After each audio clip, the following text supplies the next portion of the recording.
Chapter 630. When Lan Feng, who was upstairs, was confused.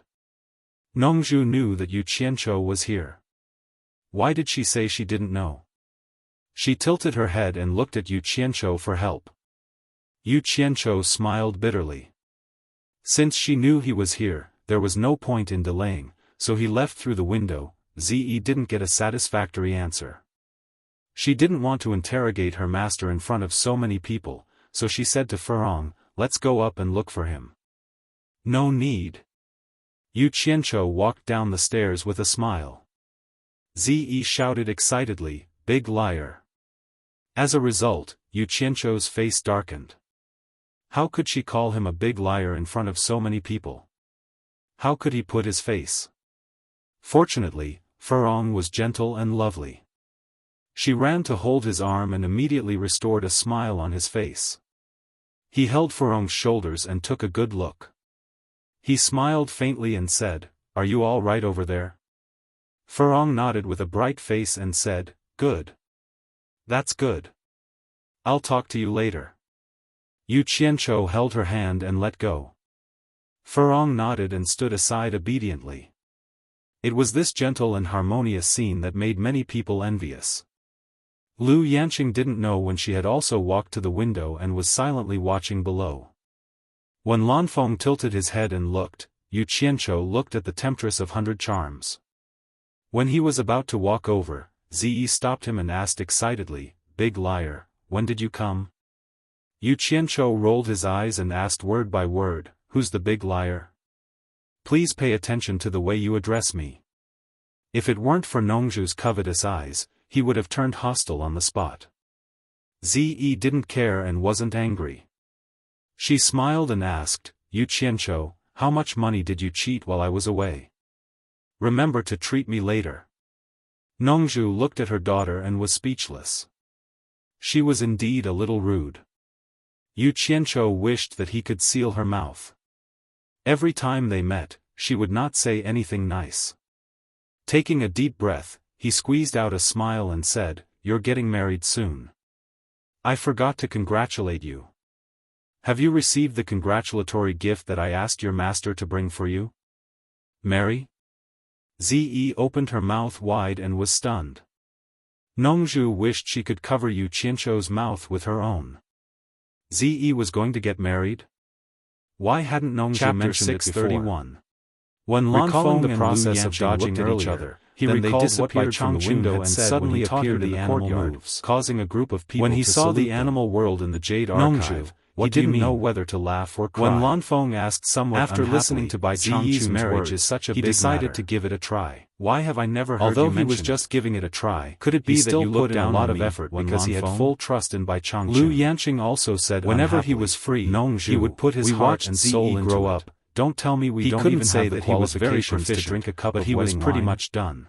"Who said I'm getting married?" After practicing for so long, he really didn't find any benefit. As soon as Ze used the shape displays found out the more he practiced, so she simply consciously looked at Yu Qianzhou and said, "Don't listen to this boy's nonsense." In fact, he didn't dare to show it. He doesn't speak the truth. It was too embarrassing. Everyone's eyes were focused on Yu Qianzhou. Some things were always like this. However, they were very extraordinary he put as if they were downright his transfiguration transposition. Yu Qianzhou's personality smiled foolishly. Someone who would twist words. The biggest logic even if he didn't confuse people's eyes and ears. How could he stand being wrong? Displacement transposition created by Nongzhu could not only confuse people's eyes and ears. Her expression was also good at speed.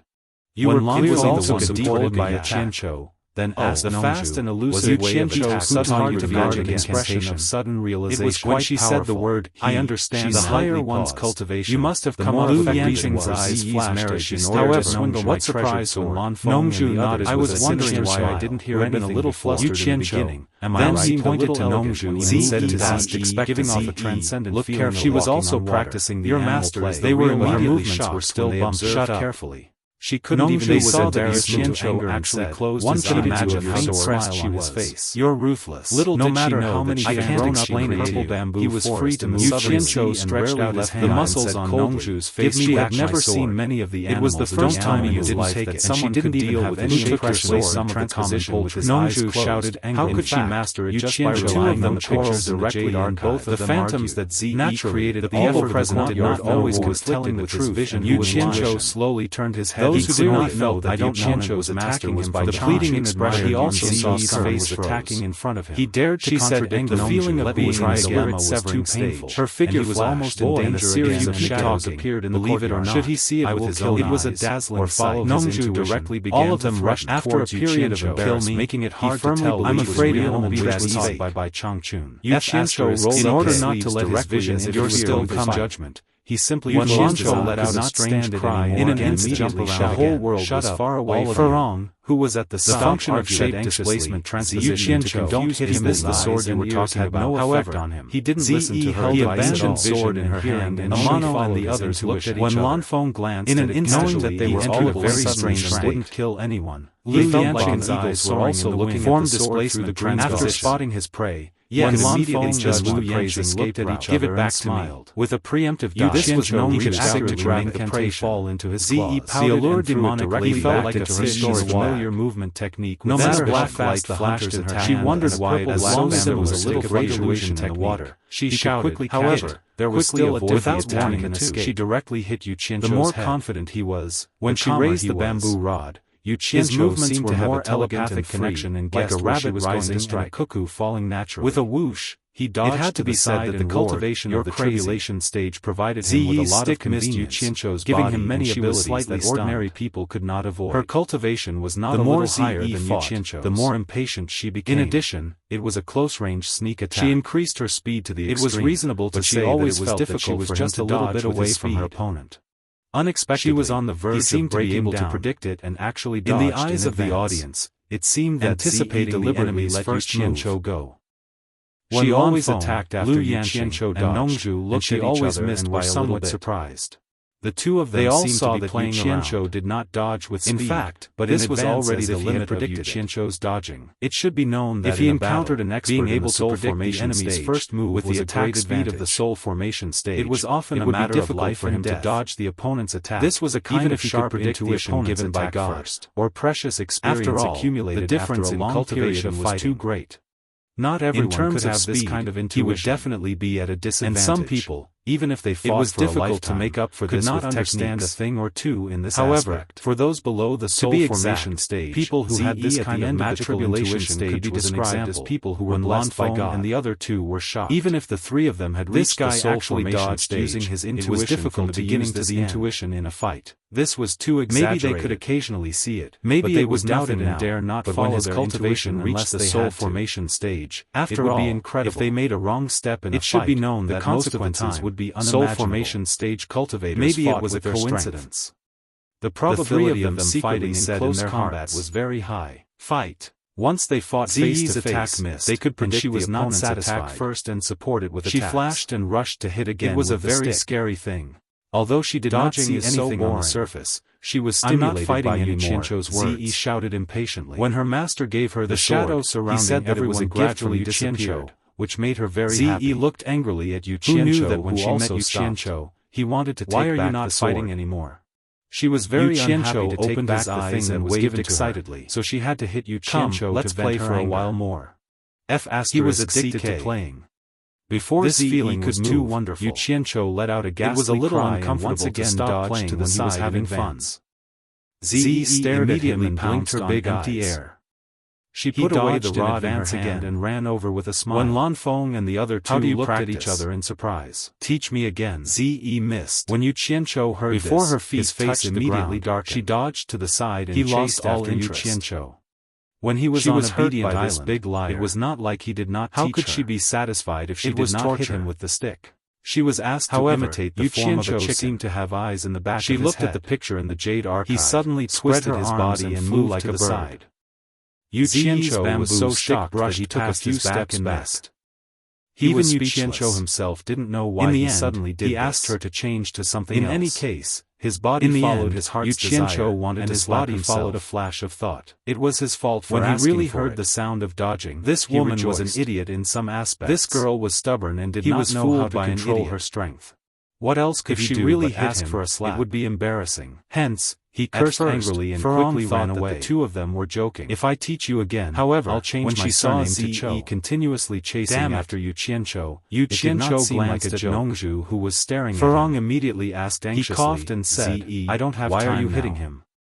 We'll Hit. talk about it later. A purplish-black light left He Ze's stretched out hand his and hand shot and said, towards Yu Give me Qianzhou back with my a sword. whistling sound. Since you gave The it more to me, Ze it could mine. not hit him, the angrier I'm not she giving became. it back. Ze rejected She actually him used her decisively. sword to control the bamboo Yu stick to chase Qianzhou opened after his him. mouth, but decided She was not fast, to say anything. but Yu Qianzhou's reaction It was his not bad slow. luck to run into this father He did and not daughter even turn pair. his head and bent down. He couldn't get his sword back. A gust of wind swept over He his turned head. around and walked towards However, the temptress. before he could raise his head, He asked with he a smile, subconsciously why are you dodged to here? the side and the bamboo I'm stick here to that broaden shot my back was horizons. dodged again. I heard that you were here, black shadow so I came shuttled to look around for the you. courtyard, forcing Yu With so many Qianzhou to people jump around, up and down. the temptress dodge couldn't left say and much. right, and jump back and She forth. could only say it this way. He did not even have the chance She giggled to speak. and said, I'm not familiar However, with this the place. shadow could not touch him. I'll follow you from now The on. purplish-black shadow Yu always brushed Qianzhou past smiled him. knowingly. When Lanfeng The two and of the them other started two were asking each other dumbfounded. some irrelevant questions. They did not feel that Yu Yu Qianzhou who was was beside the embarrassed at temptress, all, looked at Yu Qianzhou, Instead, who was it was looking as if straight they had ahead. seen something incredible. Suddenly, her Yu nose Qianzhou twitched. did not dodge with She speed. smelled an unforgettable He body dodged odor. in advance every time His based on eyes his abruptly intuition. widened as he sized up Even Yu if the Qianzhou's bamboo body. stick suddenly changed Then, direction, he looked he at could still Tian react Li's in group of advance. 4. It His was complexion incredible that turned he deathly use pale as intuition he to stared this at Yu extent. Qianzhou. Others might not be able to tell. When Bai But how Changchun could she taught not Yu Qianzhou recognize the the body animal odor play, of the first man she Nongzhu had was not skin-to-skin there. contact with? If he was there It and was heard Bai exactly the Changchun's same as Yu words, Qianzhou he would in not front be of so her. surprised. This ability When to Bai distinguish Changchun had taught nothing Yu to do with Qianzhou one's the animal cultivation. play, He said that this No matter how incantation high was not one's very cultivation powerful. was, one might The not secret be able of to mastering tell. it was reflected in the As 4 long as she words, really foresight. cared about him, it would be hard Once for one her was to mistake proficient him. in it, it would benefit This him was a for the gift rest given of his to life. women. Perhaps Ze she busied would forget herself it after after a a long long time, and her face was However, filled with she astonishment. hadn't been separated from him She for long. suddenly put away her bamboo She stick hugged the and pillow stared in at the Yu room and Qianzhou, sniffed it, as if remembering something. There was still his when body Bai odor. Changchun had said those words. In addition, she had been the there, two of them and were now similar. she remembered. Tian You're Yi so and the stubborn. other 3 people who followed Is there Nyo Yud something were wrong also with your present. brain? Moreover, Qianzhou she finally knew had that time Nyo to Yud had speak. changed his appearance. He rolled up his The sleeves Nyo and said Yud she saw fiercely, was not I his am the original strongest face. master below the deification With so many stage, coincidences, and I am not it weak. was hard for her to mistake You him. forced me to do this, She so guessed don't blame Yu me for being Qianzhou was rude. in an instant. His face was However, ferocious Yu like a Qianzhou hungry did wolf not about even to look eat a at her. lamb. He That was kind ready of to indifference fight at back. such a close distance made Have her you feel mastered like the her heart animal was being play? torn apart. The temptress inadvertently Ze noticed pointed at Yan Yu's him and reaction. asked in a daze. She saw her Why do body you care tremble what I have slightly and mastered? her face pale as she stared Animal. at Yu Qianzhou. Animal play? She could not help but Yu be stunned. Qianzhou shouted halfway Yan and Yu, then stopped. what's wrong? His face Yu froze, Qianzhou looked and at he her. suddenly recalled the scene His just expression now. froze. It seemed that He he had thought been to dodging himself, based on "Oh no." intuition. Yan Yu looked miserable, but she forced a smile and shook her head. It's nothing. I remembered that I have something to do in the building. I'll go back first. She bowed to Wen Lanfeng and the others. Then, she quickly left. Everyone present could see that something was wrong. Nongzhu, who knew that Nyo Yud was Yu Qianzhou, snorted coldly at Yu Qianzhou. After Lu Yanqing watched Yan Yu leave, she also turned to look at Yu Qianzhou. She sighed slightly behind the green veil. Chapter 632. The atmosphere suddenly became a little heavy. Although Wen Lanfeng did not know what happened, she knew that no one wanted to say anything. So she called the manager of the shop and arranged the rooms for everyone. Hibiscus naturally lived with Yu Qianzhou. After all, their identities had been made public, so there was nothing to hide. After returning to the room, Yu Qianzhou still looked a little strange. Hibiscus grabbed his arm and asked weakly, "What's wrong with you? Are you unhappy that I came here without telling you? Then I'll ask Senior Nongzhu to take me back." Yu Qianzhou was stunned. He turned to look at her and suddenly smiled. He said, "What nonsense are you talking about? I'm not unhappy. I'm just thinking that the cornucopia is very lively. If I take Hibiscus out for a walk, I don't know if Hibiscus will be happy. I'll be happy. Hibiscus suddenly became energetic.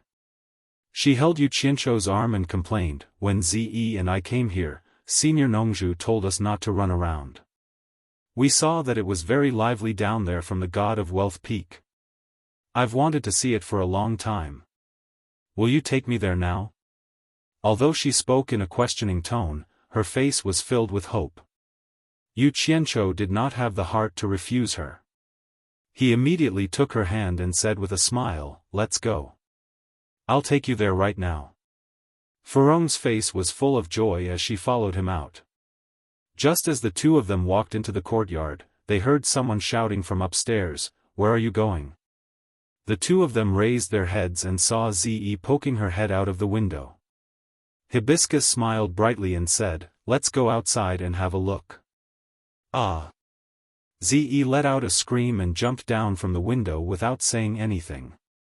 She grabbed Hibiscus's arm and complained, "Hibiscus, why didn't you call me when you went out to play?" Then she turned to stare at Yu Qianzhou and said, "I'll go too." Yu Qianzhou just wanted to refuse and ask her to go back, but he saw Hibiscus's eyes showed that she was expecting him to agree. Yu Qianzhou immediately lost his temper and did not say anything to show that he agreed. Zi cheered, then pulled Hibiscus along and walked out. Yu Qianzhou immediately felt his scalp tingle. A woman shopping alone was not something an ordinary man could handle. Two women shopping together, it was impossible not to be mentally prepared. Yu Qianzhou took a deep breath, patted his chest, and followed behind them. Nongzhu looked down from the window upstairs and shook her head speechlessly. Beside her, when Lanfeng asked thoughtfully, "Nongzhu, what's going on with the marriage in purple?" He would never admit to this even if he was beaten to death. Nongzhu shook her head and said, "That boy is talking nonsense. There's no such thing." As soon as Yu Qianzhou came out of the Wen family's merchant shop, he immediately attracted many people's attention. Yu Qianzhou glanced around coldly, but the two women didn't care so much. They looked around excitedly, their eyes sparkling. Starting from the shop next to the Wen family's merchant shop, they did not let go of anything. They excitedly ran in hand. Yu Qianzhou was speechless. He could only follow them in, and he had to maintain a gentleman's demeanor while watching them pick things. After a while, the two women piled up a lot of colorful things on the counter. Yu Qianzhou leaned on the side of the counter, trying to distinguish what the two were selling. Suddenly, he heard Zi banging the counter and saying, "It's almost done." "How much?" The shopkeeper pulled out an abacus and after some calculations, he smiled and said, "Since the two of you have sold a lot, I'll give you a discount. I won't count the small change, just pay 1,800,000 upper-grade spirit stones. Is that okay?" Yu Qianzhou fiddled with the things on the counter and frowned. "What are these things? Are they worth 1.8 million upper-grade spirit stones?" When Furong heard the price, she was shocked. She had never spent so many spirit stones before, and she had never even seen it before. Ever since she left Fuxian Island with Yu Qianzhou, she had bought some things wantonly in Deyang City, but they were all in gold and silver. When she suddenly heard 1.8 million upper-grade spirit stones, she immediately pulled Zi and said, "It's too expensive. Let's not buy it. He has money." Zi pointed at Yu Qianzhou. Then, she took Furong's storage bag and put all the things in front of her into it. Then, she took her own pile. She pulled Furong and left. Yu Qianzhou paid the bill speechlessly, and the shopkeeper sent them out with a smile. When he reached the end of the street, he realized that the two women were nowhere to be seen. He tried to go to the shop next door, and he found that the two women were indeed picking things inside. He smiled and walked in with a toothache. The prosperity of cornucopia was extremely extravagant. There were all kinds of dazzling items for you to choose from. Of course, the prerequisite was that you had money. For Yu Qianzhou, there was no need to buy many things. However, as long as the two women liked and looked beautiful, they would buy them all regardless of whether they were useful or not. Fortunately, Yu Qianzhou did not lack money at all. However, he still felt the pinch from spending money. It was not that he felt the pinch from spending money, but some things were useless to him. It was a complete waste of spirit stones. He gritted his teeth for half a day and swept through the entire cornucopia. Every shop was the happiest when they met such customers. When the two women felt embarrassed about spending money, they bought more than 10 storage bags. Only then did the three of them return to Wen Clan's shop. When the two women returned, they immediately went into the room to check their spoils of war. Yu Qianzhou calmly asked Mo Xiaojun to go out with him. As soon as they reached the yard, a head poked out of the window on the top floor and shouted, "Yu Qianzhou, come up for a moment." It was Nongzhu.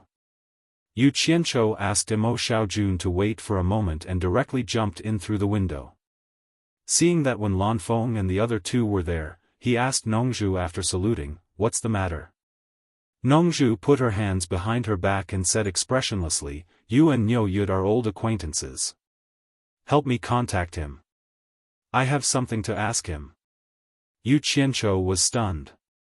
He did not know what Nongzhu was doing. He asked suspiciously, "Why are you looking for him?" Nongzhu pointed to Wen Lanfeng and Lu Yanqing and said, "Well, they also want a batch of limit-breaking pills and 7 treasures pills. They are all old friends. I must help them." Yu Qianzhou was speechless. Since they are old friends, don't hurt them. But now is not the time to tell them the secret of limit-breaking pills. He pondered for a moment and said, "This is not a big problem. After a period of time, I will personally send it to you two seniors. I still have something to do now." Wen Lanfeng smiled and waved his hand. "Since it is not a big problem, it doesn't matter if it is a little late. If you have something to do, go ahead." Lu Yanqing did not say anything and stood quietly on the side. Unexpectedly, Nongzhu snorted coldly and said, "Come on, what can you do? It is nothing more than stealing chickens and dogs. Solve this matter first." "I am stealing chickens and dogs?"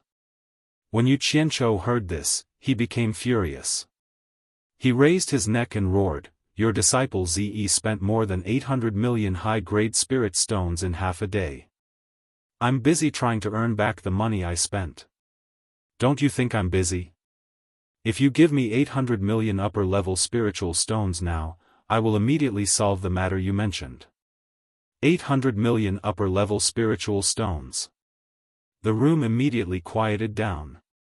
They were all shocked by such a large number. Nongzhu then asked weakly, "Z spent so much money in half a day? Is it possible?"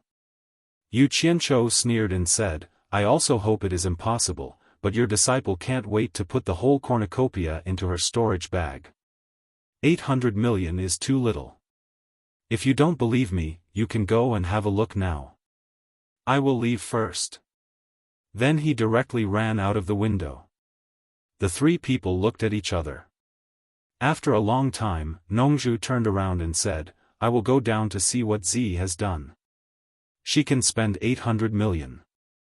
Wen Lanfeng and Lu Yanqing looked at each other and followed. They also wanted to see it. When the three people came to Z's room, they saw all kinds of things in the room.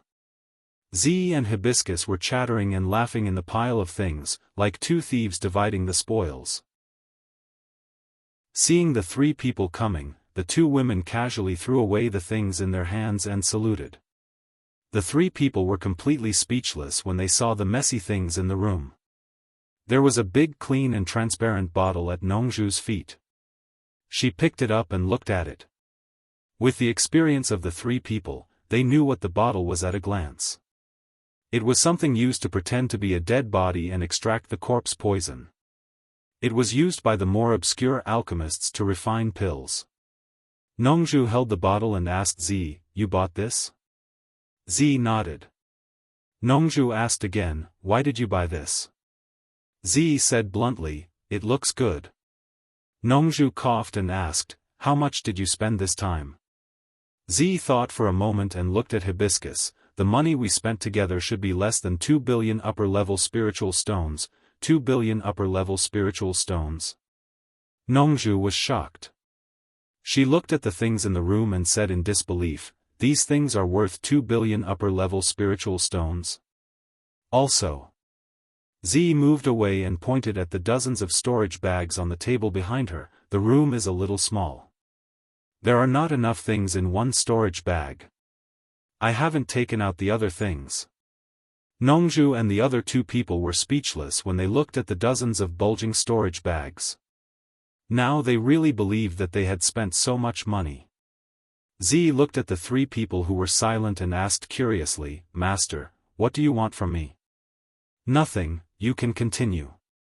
Nongzhu waved her hand and glanced at the various things in the room.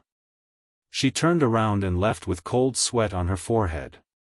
When the three people left, the two women continued to talk about the spoils of war.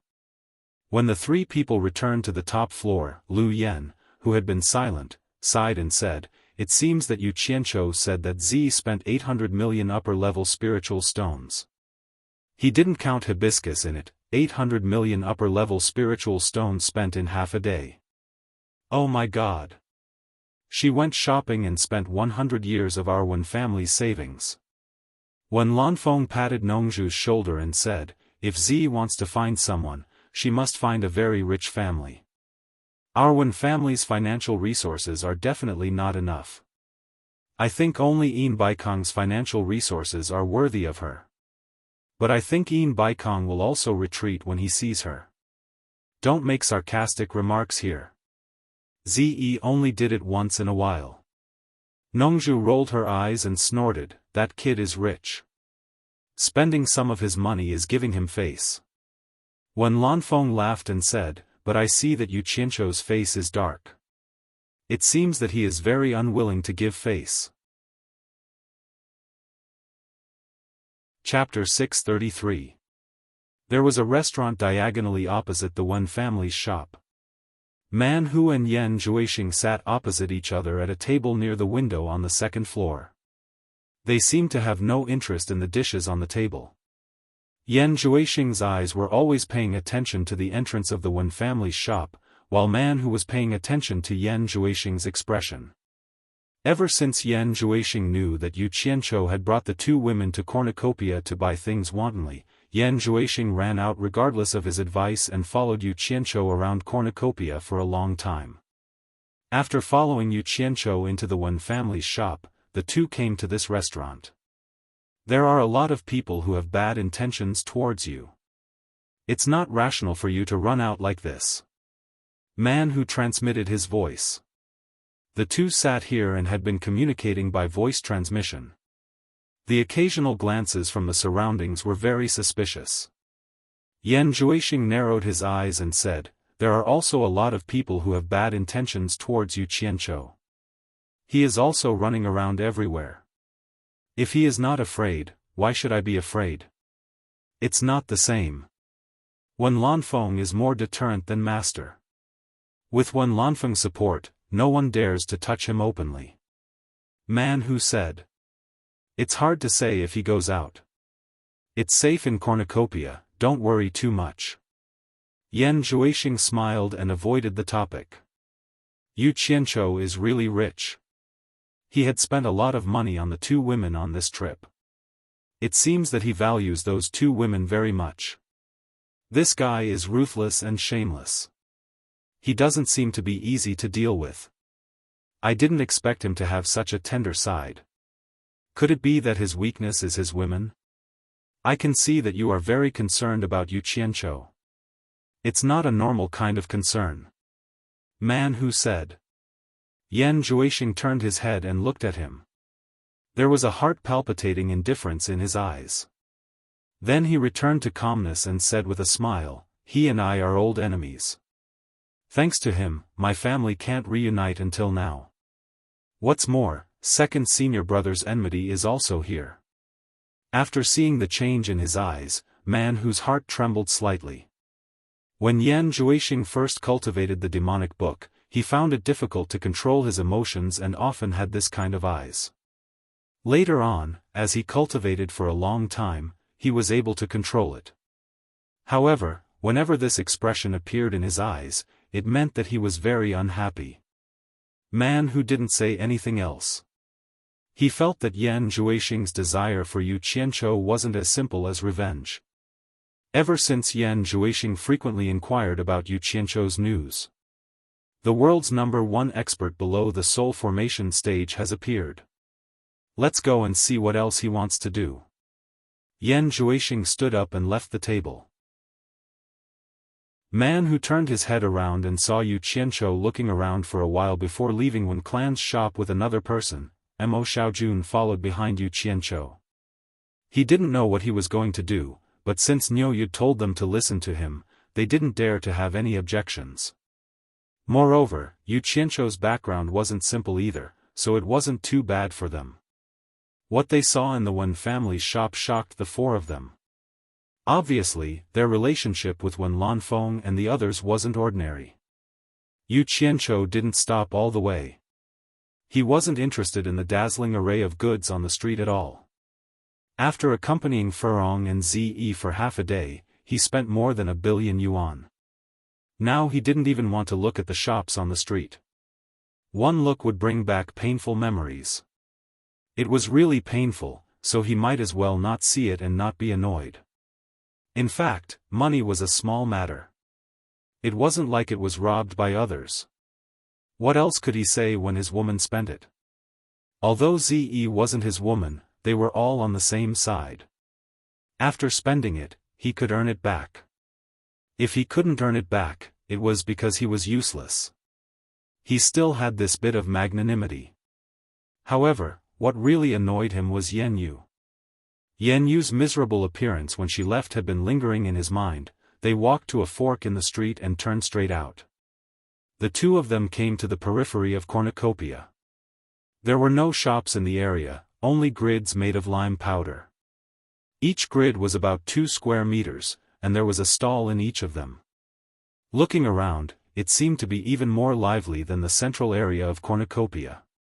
There were people lingering in various stalls everywhere. There were probably many people who wanted to find treasures here. "Sir, are you also here to find treasures?" Mo Xiaojun followed behind him and asked. "I don't have that kind of taste." Yu Qianzhou looked around and said, "I'm here to set up a stall. I have to earn back the money I spent today." Mo Xiaojun was stunned. The #1 expert below the demigod stage actually wanted to set up a stall. Wasn't that too degrading? He looked behind him and kindly reminded, "Sir, there are many eyes behind you. They seem to be following you. Pretend I didn't see them. Let them follow me. What can they do to me? I still have to rely on them to advertise later. I guarantee my business will be booming." Yu Qianzhou stopped and looked into the distance.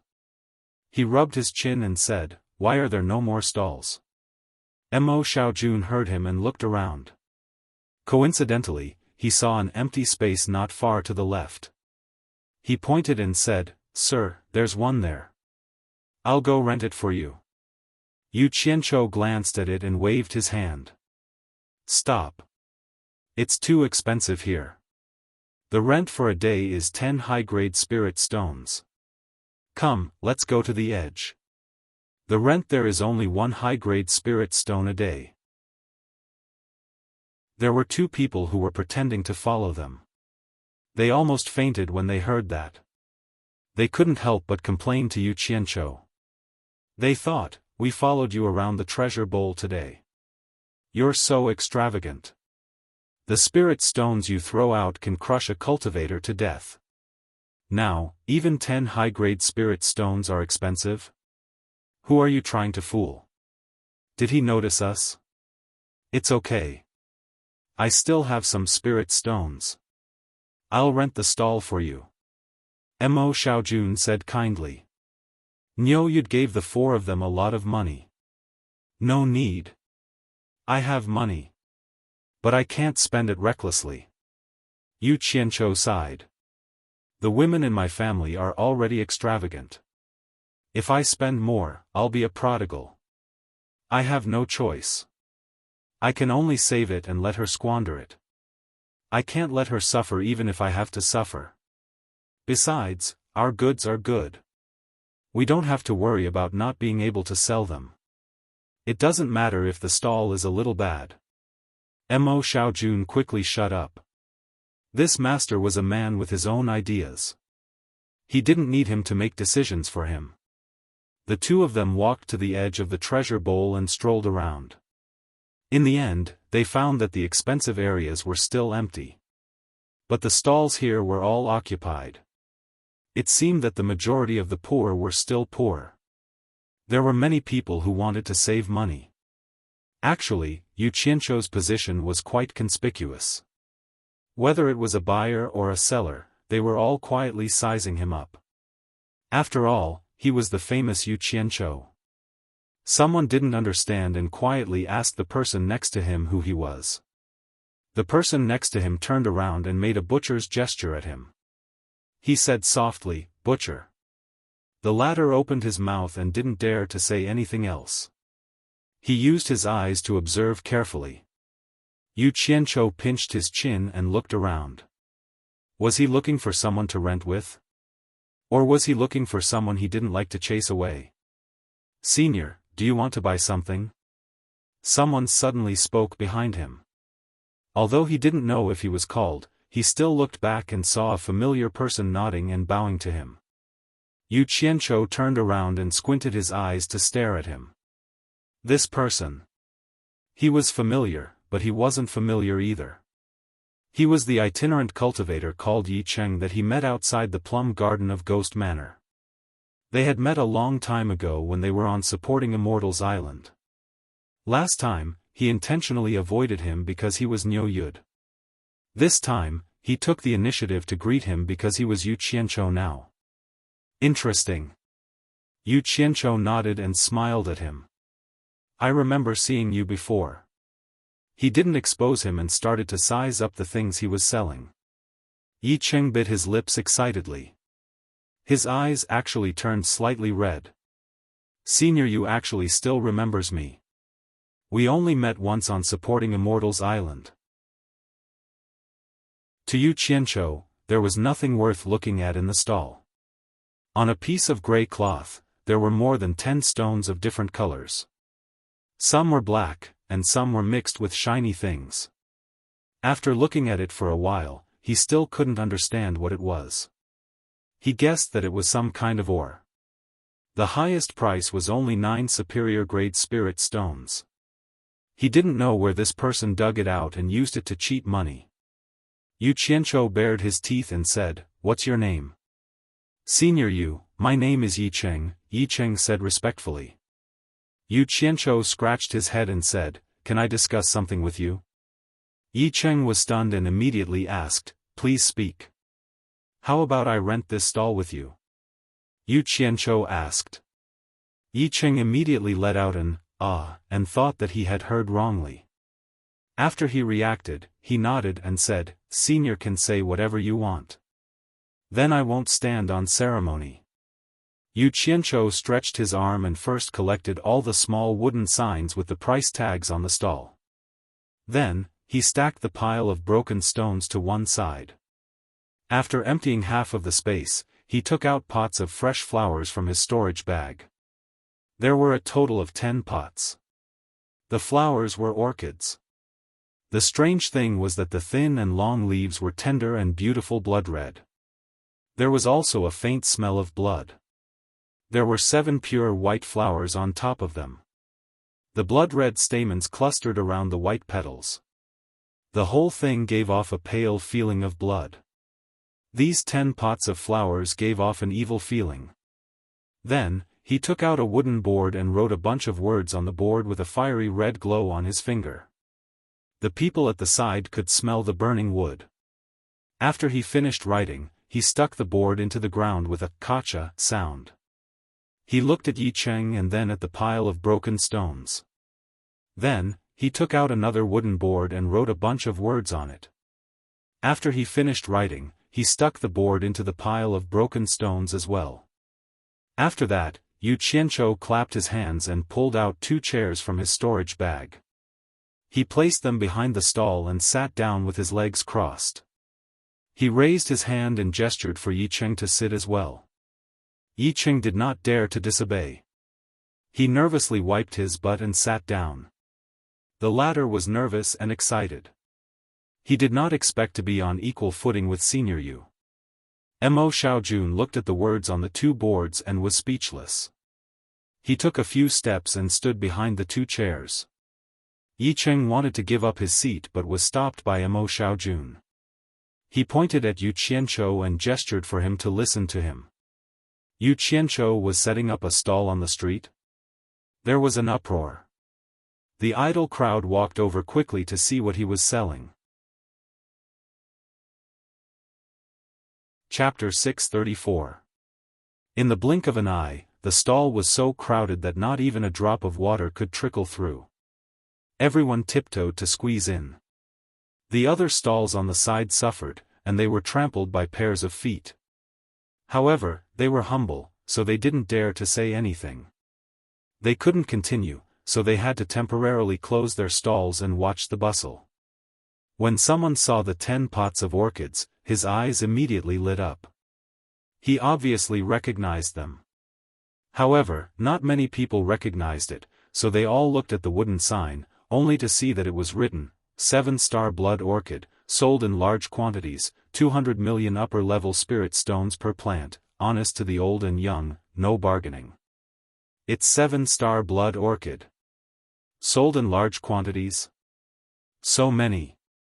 Someone from Treasure Tower seems to be buying one for 20 million. Everyone looked at the sign inserted next to the stone, which read, rare or, priceless, the highest bidder gets it.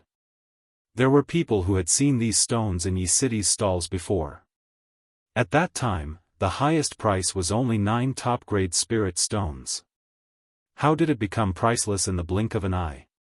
Those who recognized these ores sighed in their hearts, but they couldn't point it out in front of Yu Qianzhou. However, there were also many people who were tempted by these stones. They could be sold together with the 7-star blood orchid, and they were priceless, so they must be good things. Don't push forward anymore. If you step on the things in the stall, don't blame me for being rude. Yu Qianzhou sat with his legs crossed and warned the crowd coldly. The people in front immediately squeezed back. What a joke, this butcher was a master who killed without batting an eye. He even dared to offend the forces of various countries. What crazy things did he not dare to do? Yi City looked at Yu Qianzhou, and then looked at the onlookers. He was very excited. Senior Yu was Senior Yu. He was so majestic wherever he went. Unfortunately, Fuxian Island couldn't keep such a talent. There were many people watching, but no one bought it at present. Yu Qianzhou silently looked at those who quietly squeezed out of the crowd and left quickly. He was not worried that the things couldn't be sold. The price was so high that ordinary people couldn't afford it. Even if he couldn't sell them, it didn't matter. He didn't think that he could make much money by selling so many blood orchids. What he had now was money. This time, he had obtained a total of 46 billion high-grade spirit stones from Yin Baikong, which was enough to feed the people in Utopia. Moreover, he had a pile of top-grade and divine-grade spirit stones as his trump card, so he did not have to worry about not having enough money to spend. Moreover, he could more or less earn enough pocket money to cover his expenses. He just wanted to see who was buying a lot of 7-star blood orchids. He thought that he knew the function of 7-star blood orchids better than the average person. No matter what, there was no need to buy a lot of 7-star blood orchids. There was something strange about it. In terms of who had a large number of 7-star blood orchids, there was probably no one who had more than him. The spiritual herb garden in Utopia was like growing cabbages. Therefore, he deliberately offered such a high price to test the market. If there was still someone willing to spend a lot of money to buy it, then the buyer's motive was questionable. Who was it? The news that Yu Qianzhou was sharing a house and setting up a stall soon spread in cornucopia, when Lanfeng dismissed the person who reported the news and turned to ask the other two, setting up a stall? What does Yu Qianzhou want to do? Nongzhu also shook her head in confusion and said, this kid talks all day long and does all kinds of unimaginable things. Who knows what he wants to do? Strange, where did he get so many 7-star blood orchids to sell? Selling a lot of 7-star blood orchids? Lu Yanqing paused and said softly, Spirit Fang Valley also raised one of the 7-star blood orchids. I have been studying it and found that this kind of spiritual herb is very magical. When it is refined with different spiritual herbs, it can produce different miraculous effects. It seems that there is infinite potential to be unearthed. Unfortunately, the cultivation period is too long, and I dare not use it freely. I only pluck a leaf every once in a while to study it, mainly because I am afraid of hurting it. As he spoke, he looked at Nongzhu and said, this thing is very hard to come by.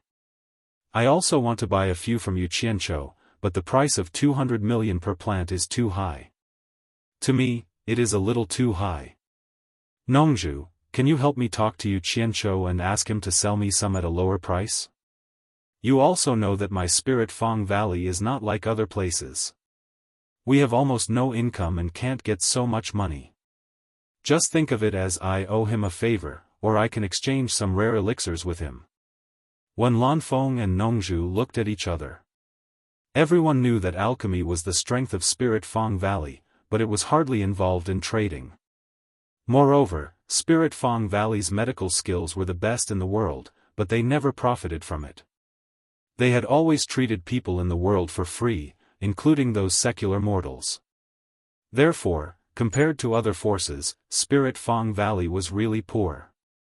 The disciples in the sect almost didn't use spirit stones for cultivation, but took elixirs. But it was also because of this that they won the respect of the world. Cultivators who owed them a favor, if they had the opportunity to get good spirit herbs, would give them to her free of charge. Even those secular mortals knew that Spirit Fang Valley liked all kinds of herbs. So if they occasionally came across some unknown herbs in the deep mountains and wilderness, they would send them to Spirit Fang Valley without any complaints, regardless of whether they were useful or not. In this way, Spirit Fang Valley and everyone formed a relationship of mutual dependence. In addition, Spirit Fang Valley never participated in the battle of the cultivation world, so it was not a threat to everyone. Everyone was happy to live in harmony with it. After all, they might one day need to ask Spirit Fang Valley for help. Fighting and killing, it was inevitable to suffer some incurable injuries.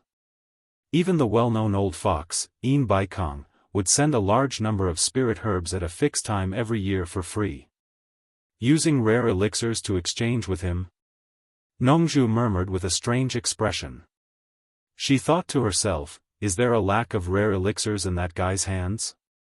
He can even refine those legendary heaven-defying elixirs by himself. I really don't know if the rare elixirs in your hands will catch his eye. What? Is there a problem? Lu Yanqing asked. Nongzhu shook her head and said with a wry smile, I trust you too, so I won't hide it from you. Lu Yanqing, if you exchange elixirs with him, I'm afraid he won't be interested in your elixirs. To be honest, that kid himself is a genius in alchemy. Some of the elixirs he refined can be called heaven-defying. His attainments in this aspect may not be lower than yours. What's more, this guy has a lot of unorthodox ways. He can always get some rare spirit herbs. You should be able to see it from the large number of 7-star blood orchids he set up today. He is also a master in alchemy? When Lanfeng was a little surprised. Seeing Nongzhu nodding, he could not help but say, I really didn't see it. At such a young age, his cultivation is already outstanding among his peers, and he is full of wisdom and talent. I didn't expect him to be proficient in alchemy. Given time, it will be amazing. As an experienced person, he knew that it was impossible for a person to be distracted to do too many things. There were specializations. If one was good at one thing, the others must be weaker. It was rare to see someone like him who was so good at everything.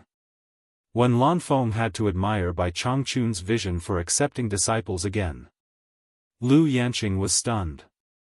Thinking of Niu Yud's ability to refine limit-breaking pill and 7 treasures pill, she knew that what Nongzhu said was true.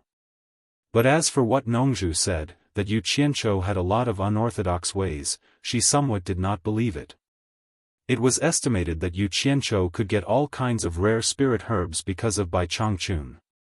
It should be known that the vast demon domain was like a virgin land that had not been unveiled. How could there be a lack of all kinds of spirit herbs in it? It could be seen from the fact that Yu Qianzhou could get so many 7-star blood orchids. Yanqing, why don't I buy 10 for you?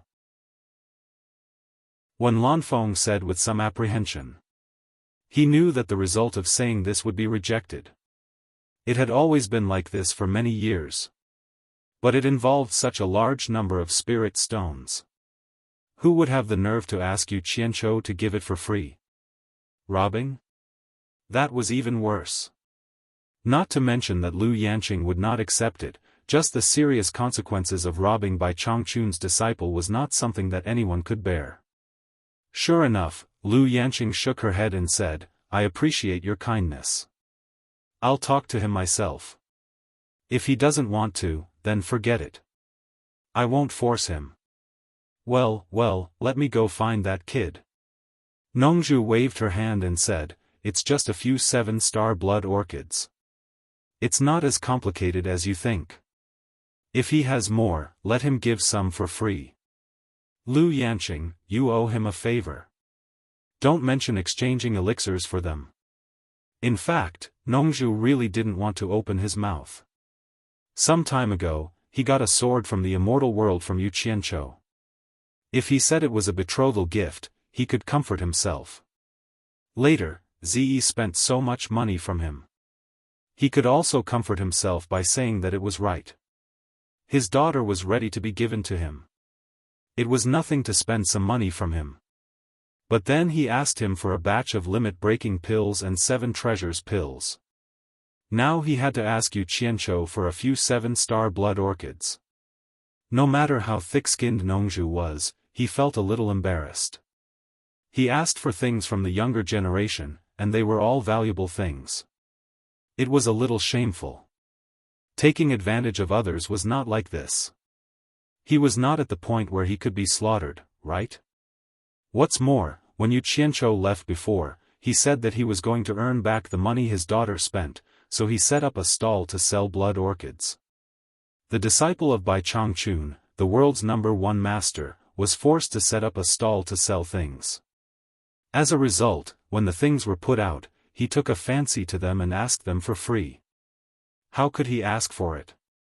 Originally, he was very unhappy that Yu Qianzhou and the woman in the Sleeping Spring building were together. He was also full of anger and wanted to find an opportunity to teach this kid a lesson. But he was short of a hand. If he opened his mouth, the guy who only cared about money would lose hundreds of millions in vain.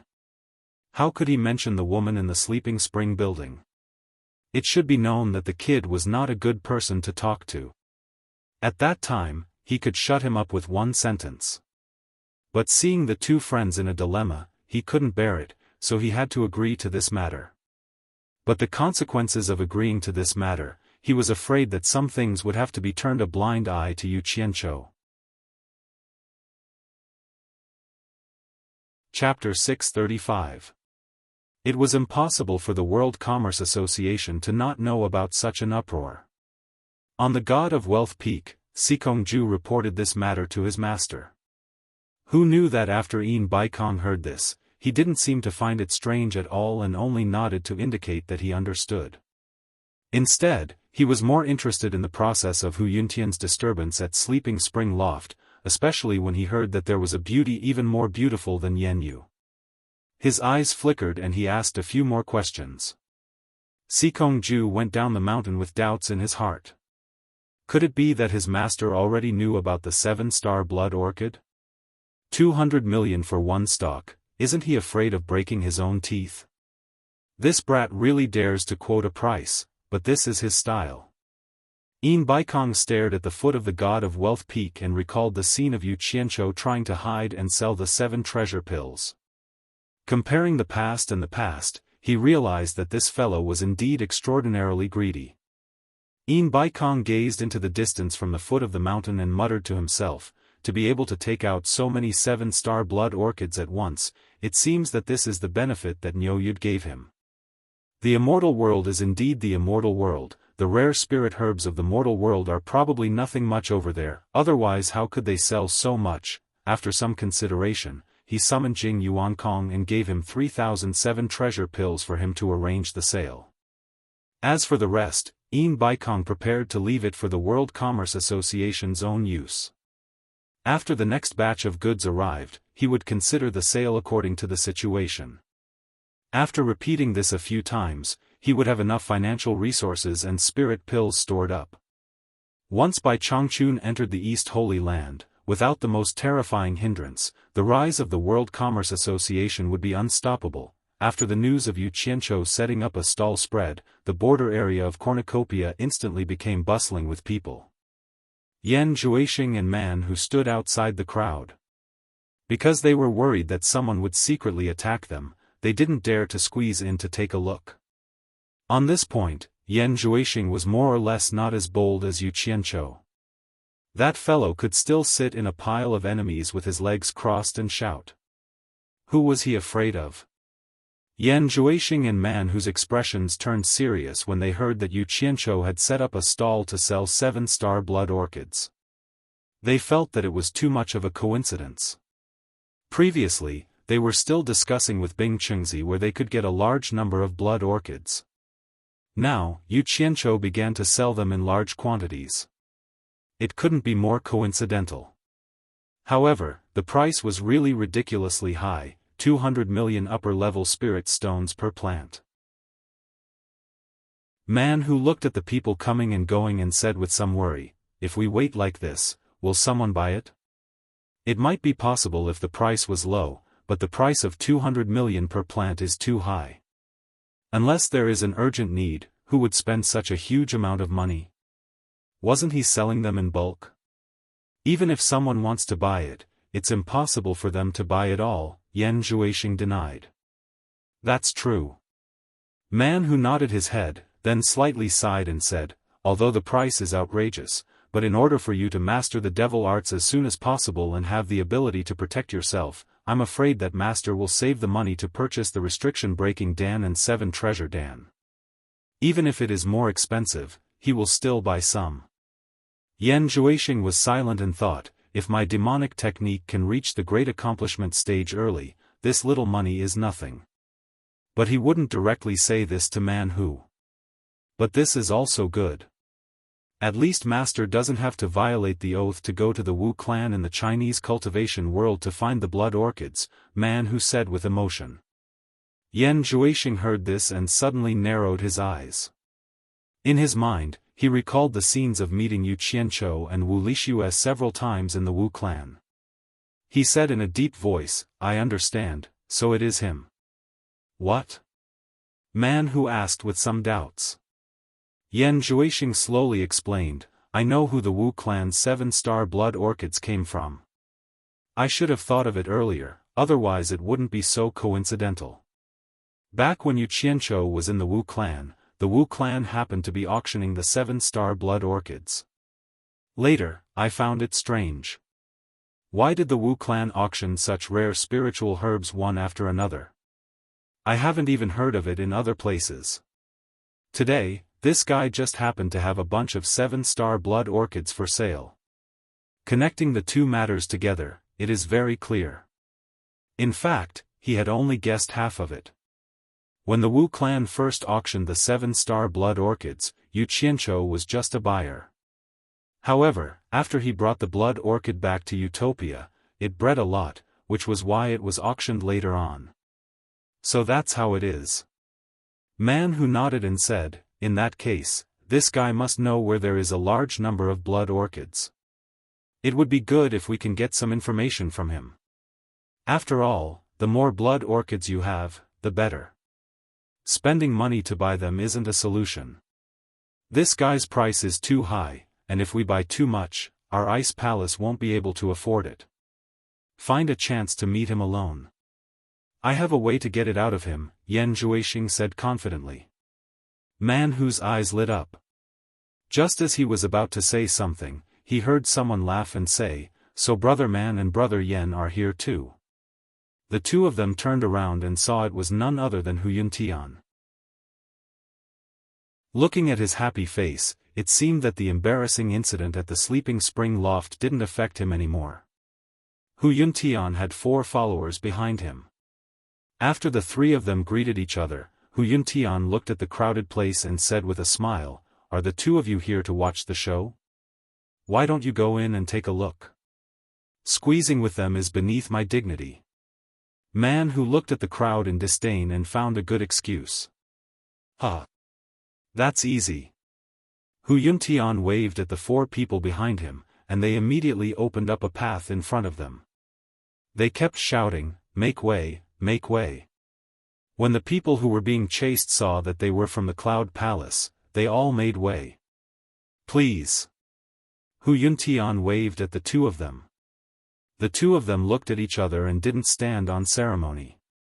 They followed him in. Yu Qianzhou's stall was set up for half a day. There were many people looking at it, but no one was interested in it. The 7-star blood orchid wasn't sold, but Yi Cheng's pile of broken stones were sold at a high price. They were sold for more than 50,000 high-grade spirit stones.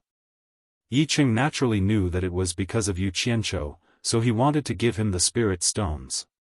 But how could Yu Qianzhou take advantage of this, so he firmly refused. After being stared at for so long, Yu Qianzhou was a little depressed. Just as he was comforting himself to be patient, he suddenly heard someone shouting to open up a path.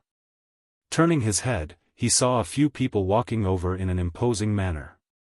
He didn't know Hu Yuntian, so he was stunned when he saw Man Hu and Yan Zhuixing. When Man Hu saw him, he couldn't help but think of his second brother's death. His expression didn't look good even if he wanted to. Instead, Yan Zhuixing cupped his hands and smiled, "Brother Yu, I didn't expect to see you here again." Hu Yuntian looked at both sides and asked despite knowing the answer, "So the 2 of you know each other?" Who didn't know that Yu Qianzhou and Yan Zhuixing were old enemies in China's cultivation world? Yu Qianzhou stood up and also cupped his hands and smiled, "I was wondering why my eyelids kept twitching today. So it's because an old friend is here. Brother Yan, I really missed you after we parted in China." His words didn't match, and no one knew if he was flattering or mocking. When he stood up, Yi Cheng couldn't sit still and quickly stood up as well. Yan Zhuixing didn't mind. He had already experienced this guy's eloquence, and he had never taken advantage of him. Sparring with him was just looking for excitement. "This is East Country's Cloud Palace's Hu Yuntian, 3rd young master Hu." Yan Zhuixing introduced with deep meaning. He emphasized the name Hu Yuntian very clearly. He came to a conclusion today, and he wanted to verify if women were Yu Qianzhou's weakness. Wasn't there a rumor in China's cultivation world that the Temptress of 100 Charms was Yu Qianzhou's mistress? When Yu Qianzhou heard that this person was Hu Yuntian, his expression changed slightly. He glanced over coldly, "You're that Hu Yuntian who snatched people from Sleeping Spring Loft?" Yan Zhuixing knew it was as he expected, and he smiled without saying a word. Hu Yuntian was stunned, and he felt that something was wrong. Judging from Yan Zhuixing's tone, he didn't seem to like him, and he didn't know when he had offended Yan Zhuixing. He paused for a moment and smiled, "It was a moment of recklessness, and I've embarrassed myself in front of Brother Yu. On the other hand, Brother Yu's reputation as the #1 expert below spirit severing stage is something that I've long heard of."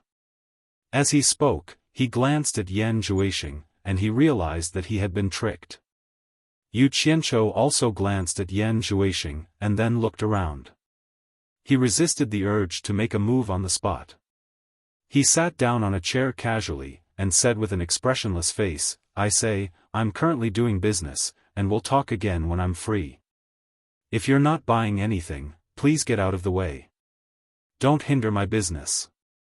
Hu Yuntian's expression changed. He was used to being unreasonable, and this Yu Qianzhou made him lose face again and again in public. He almost couldn't hold it in anymore, but he knew that when Lan Feng was currently in the cornucopia, and he had to endure it no matter what.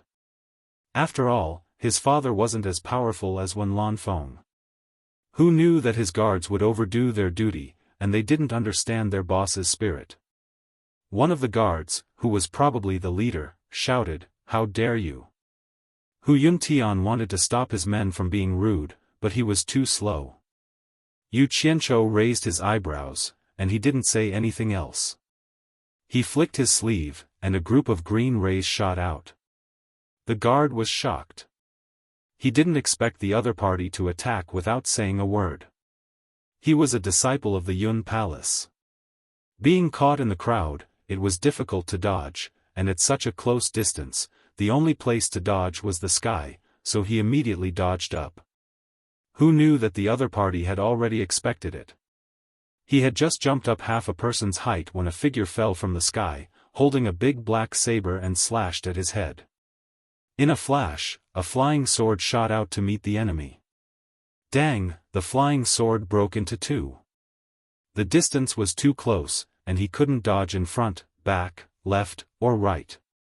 The flying sword from below came again. The guard was frightened, and he had no choice but to use his protective aura chi to protect his body. However, he seemed to have forgotten what the big black saber in Yu Qianzhou's hand was. It was a fierce thing that had once caused a reign of terror. Puff! Ah!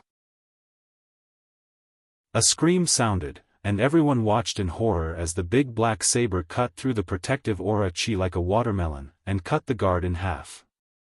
The process was complicated, but it happened in the blink of an eye.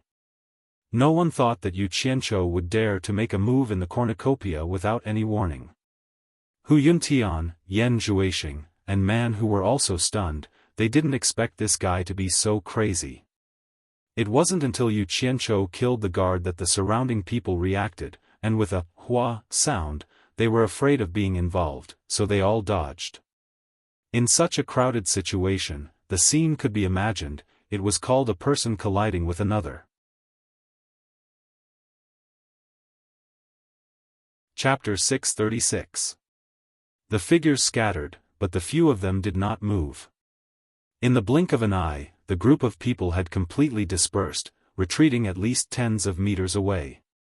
Man Hu, Yan Zhuixing, Hu Yuntian, the remaining three guards, Mo Xiaojun and Yi Cheng.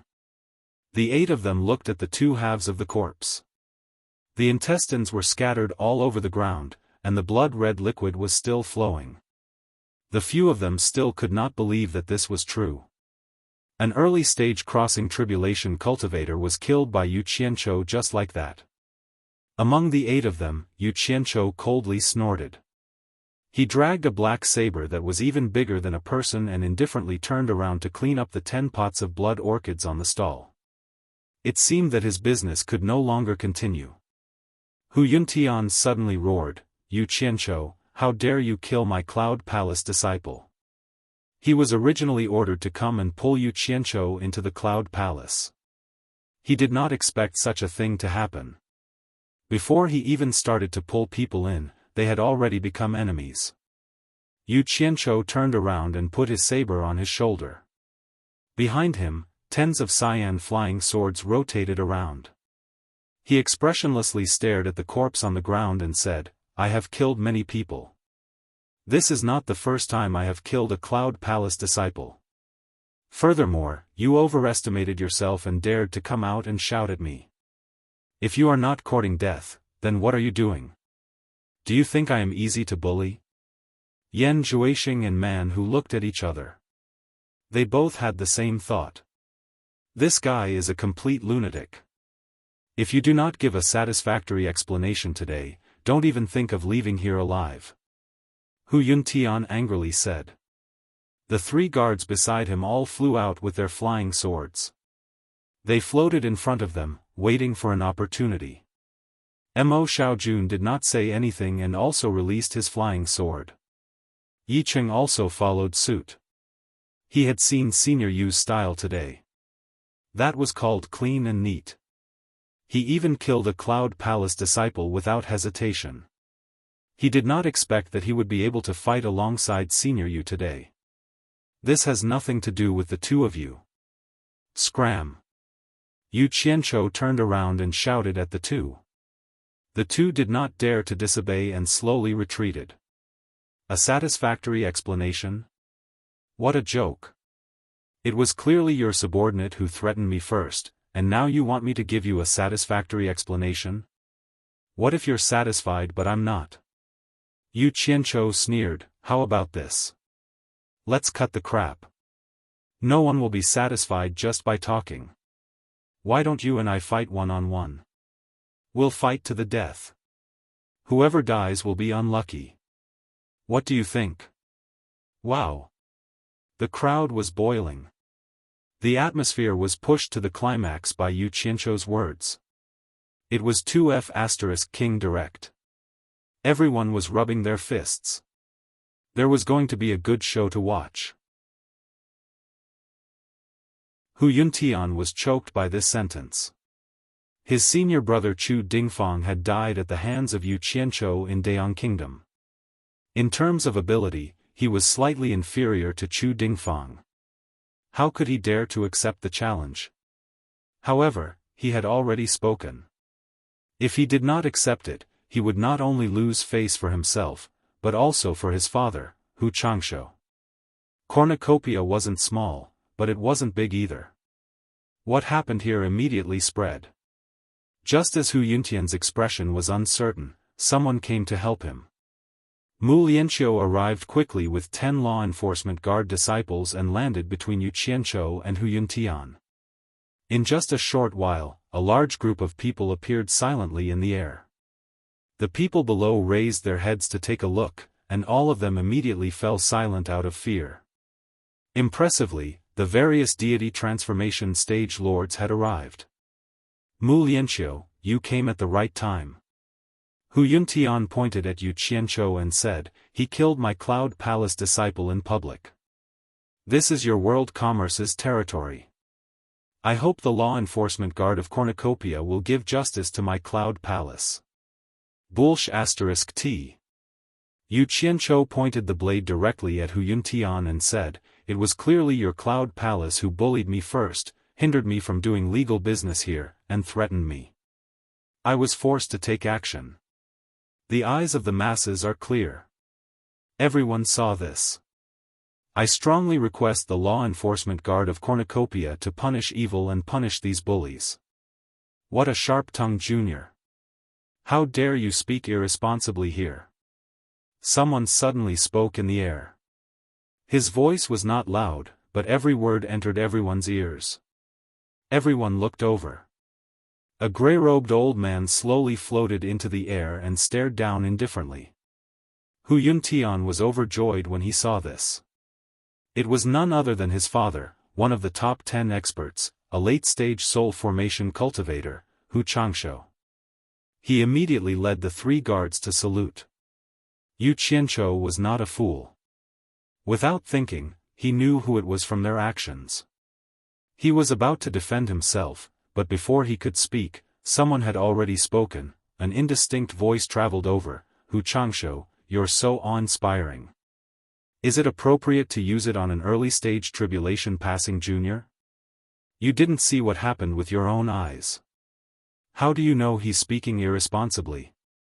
Isn't he being a little overprotective? The soft voice was like stirring up waves, surging layer by layer and reverberating endlessly in Cornucopia. On God of Wealth Peak, Yin Baikong wanted to personally attend the scene, but after hearing this voice, he paused and turned back to Sikongju, saying, it's not convenient for me to show up. You handle it, and keep in touch with me through voice transmission. Sikongju accepted the order and left. Most of the people below didn't know who the speaker was, but from the voice, they knew the speaker was not simple. Otherwise, he would not speak to Hu Changshou like this. Those who knew were slightly shocked. Wen Lanfeng's words were not false. He was indeed supporting Yu Qianzhou. Suddenly, 3 people appeared in the air and stood face to face with Hu Changshou. They were Wen Lanfeng, Lu Yanqing, and Nongzhu. Wen Lanfeng stood in the middle. Hu Changshou's expression changed. He cupped his hands and squeezed out a smile, saying, "Brother Wen, Sister Lu Yanqing is also here, Nongzhu." He glanced at Bing Qingzi in the air not far away. Yin Baikong did not even come. Among the 3, only Lu Yanqing nodded slightly. The other 2 looked down and saw that Yu Qianqiu was carrying a huge black saber. It was as if he was going to attack a city and fight a war. He was truly overbearing. Lu Yanqing glanced at the corpse at his feet and frowned slightly. When Yu Qianqiu saw that he had 3 backers, he immediately winked at Hu Yuntian, wondering if he should seize the opportunity to kill this guy. Hu Yuntian's face was slightly pale, knowing that he would not be able to get away with it today. Mu Lianqiu and the others who were sandwiched between the 2 looked at each other, knowing that this matter was no longer up to them to handle. At this moment, Bing Qingzi flashed to Hu Changshou's side. He knew that it would be inappropriate if he did not come out. Yin Baikong did not come. If he hid at the side and watched Hu Changshou alone, this alliance would become a big joke and he would also lose face. It's normal for there to be some friction between the younger generation. There's no need to muster a large force.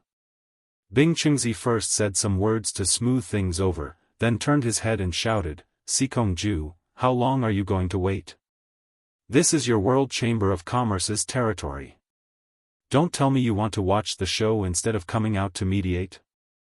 A figure flashed over. Sikongju awkwardly bowed to them and said, "Greetings, seniors. May I know what happened? Don't talk nonsense." Bing Qingzi pointed down and said, "Cornucopia's law enforcement guards are down there. You can ask them yourself. If this matter is not handled fairly and something happens, you will be responsible for the consequences." Yin Baikong did not want to offend anyone and hid. How could Bing Qingzi let him have his way? He immediately pushed the conflict over. Hu Changshou nodded knowingly. Sikongju smiled bitterly. There was no justice to speak of in this matter. He would offend whoever he made suffer. However, he had no choice. After all, the World Chamber of Commerce was the owner of this place. Hence, he braced himself and cupped his hands at them. "Seniors, please wait a moment. I will go down and take a look first." He went down in a flash and glanced at Yu Qianqiu, who was carrying a big saber. He thought to himself, "Why did you come out to set up a stall? Aren't you looking for trouble?" He then asked Mu Lianqiu in a deep voice, "What exactly is going on?" Mu Lianqiu bowed and said, "I have just arrived and have not figured out the cause of the matter." Even if he knew, he could not say it clearly. Otherwise, not only would he be embarrassed, his master would also be embarrassed. He would definitely punish him when he returned. The best outcome for this matter was to let it go unsettled. Sikongju nodded and looked at the people causing trouble on both sides. He said sternly, "How dare you cause trouble in Cornucopia? Explain the matter clearly. Otherwise, no matter who is behind you, you will be severely punished." It sounded like he was not bending the law for personal gain.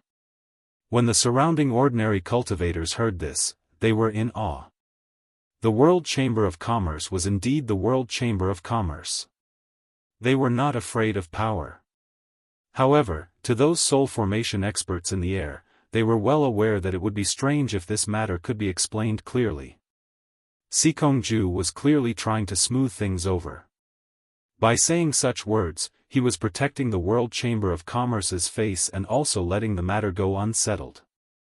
Swish! The big saber in Yu Qianqiu's hand was stabbed into the ground. The green flying sword on his back flashed into his sleeve. He raised his finger and said to Hu Yuntian and the rest, 1, 2, 3, 4, 5, 6. Even Man Hu and Yan Zhuixing were counted. He then cupped his hands at Sikongju and said, "Senior Sikong, there is no need to explain this matter. There are 6 of them and only one of me. Anyone with a discerning eye can tell who is bullying who. They are clearly taking advantage of their power to bully others. Senior Sikong, you have to uphold justice for me. I was only setting up a small stall here, but their group came to cause trouble.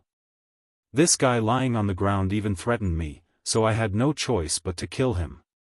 What does it have to do with us? Man Hu and Yan Zhuixing's expression changed. This guy was pestering endlessly and actually dragged the 2 of them into this. However, Bing Chengzi and Hu Changshou were both present. Both parties were allies. If they publicly said that they weren't on the same side, what would others think? There would be suspicions of being afraid of trouble. The one who would be the most embarrassed would probably be Bing Chengzi. Yu Qianchou, don't talk nonsense here. Hu Yuntian said angrily, it was clearly you who spoke rudely first. You were also the one who killed him when there was a disagreement. You still dare to frame us. I spoke rudely first. Yu Qianchou sneered, it seems like I have always been polite. Why don't you tell me what offensive words I've said? You. Hu Yuntian was at a loss for words. Yu Qianchou smiled contemptuously, can't say it right? Let me say it for you. I clearly said that I am currently doing business and we can slowly chat when I have time. If you are not buying anything, then please move aside and don't hinder my business. Very courteous words. Could it be that these words are also called rude words? You guys are bullying others with your power. Chapter 637. At this point, Yu Qianchou angrily pulled out the big black blade from the ground. He waved the blade twice and pointed it at Hu Yuntian's nose. Senior Sikong, the truth is in front of us. Hurry up and capture these evildoers and punish them severely. Don't let them escape. Looking at his impatient look, it was as if he wanted Sikong Ju's help to capture them. Sikong Ju couldn't help but roll his eyes. What you said is the truth. You want to capture them? In the air, a fatty dressed in blue hugged his belly as he laughed. This person was none other than Pei Fang. Actually, there were many people who wanted to laugh. Nongzhu was one of them. However, she forced herself not to laugh out loud. The corner of Wen Lanfeng's mouth curled into a smile. Hu Yuntian was so angry that he almost became muddle-headed. He immediately roared, "Who said we were going to run? If you're not going to run, then plead guilty obediently and save us the trouble." Yu Qianchou waved his blade at Sikong Ju and the rest. In the blink of an eye, it became us. It seemed like they were going to carry out the law together. Sikong Ju could tell that Hu Yuntian cultivated under Hu Changshou's protection. Usually, everyone would give in to him. No one dared to talk back to him. He could be unreasonable, but he wasn't good at talking. In the end, he met Yu Qianchou today. It seemed like he was going to be muddle-headed from anger. If he allowed Yu Qianchou to continue, Hu Yuntian would definitely plead guilty and submit to the law. This was not the result that Yu Qianchou wanted. Sikong Ju coughed and said, "Hu Yuntian, are Yu Qianchou's words true or false?" He was reminding Hu Yuntian to explain himself. It was useless to keep talking to Yu Qianchou. The matter wasn't even clear. If he talked about pleading guilty, wouldn't he be looking for trouble? Hu Yuntian. Yu Qianchou pointed with his blade again and quickly snatched the topic.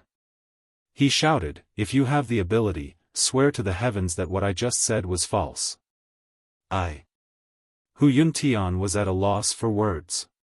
He really didn't dare to swear an oath, because what Yu Qianchou said before was indeed true.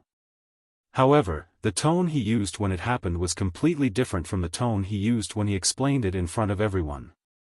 Yan Zhuixing and Man Hu glanced at each other.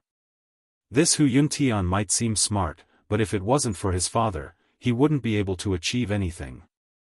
Idiot. Hu Changshou's face darkened, and he immediately scolded, "Why do you care what he said? Just talk about yourself."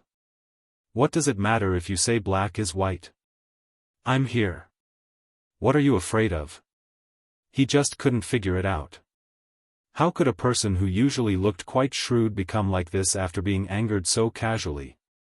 After being scolded by his old man, Hu Yuntian suddenly came to his senses. The fury in his eyes gradually calmed down, and he regained his shrewd appearance. He said to Sikong Ju in a clear voice, "Senior Sikong, Yu Qianchou is talking nonsense. Not a single word is true. It is a fact that he killed people in cornucopia, everyone saw it, please punish him severely, senior." These two completely different reactions were because everyone could tell that he was being guided. But this was exactly what Sikong Ju hoped for. Sikong Ju tilted his head and asked, "Yu Qianchou, Hu Yuntian said that everything you said was a lie. What else do you have to say?" Yu Qianchou raised his head and looked at Hu Changshou in the sky, then looked at Hu Yuntian, and revealed a mocking expression of exasperation at Hu Changshou's failure to meet his expectations. He shook his head and sneered, "This person is already shameless to the point of lying with his eyes wide open. What else do I have to say? If I continue talking, it will just be a result of not acknowledging each other. It's simply a waste of saliva. Senior Sikong, why don't you be more direct?" Sikong Ju let out an "oh," and his eyes flickered as he asked, "How to be more direct?" Yu Qianchou stared at Hu Yuntian and sneered, causing Hu Yuntian's hair to stand on end. Suddenly, he saw the blade in his hand pointing at him and said, "Hu Yuntian, I'll still say the same thing. There's no meaning in arguing with your glib tongue. Why don't you and I fight one-on-one, and we won't rest until one of us is dead? Whoever dies will be unlucky. How about it?" The surrounding crowd went into an uproar again. This madman's killing desire was very strong. He was indeed worthy of the title of butcher. It seemed like he really wanted to slaughter Hu Yuntian. If he didn't have the confidence to slaughter Hu Yuntian, he definitely wouldn't keep mentioning about fighting one-on-one. Although no one said it, they actually hoped that Hu Yuntian would accept the challenge. They just treated it as watching the show. In the crowd, there was a pair of bright eyes. Yan Yu looked at Yu Qianchou with a complicated expression. With the commotion caused, it was impossible for her not to have heard the news. Originally, she didn't want to come, but for some reason, she still came.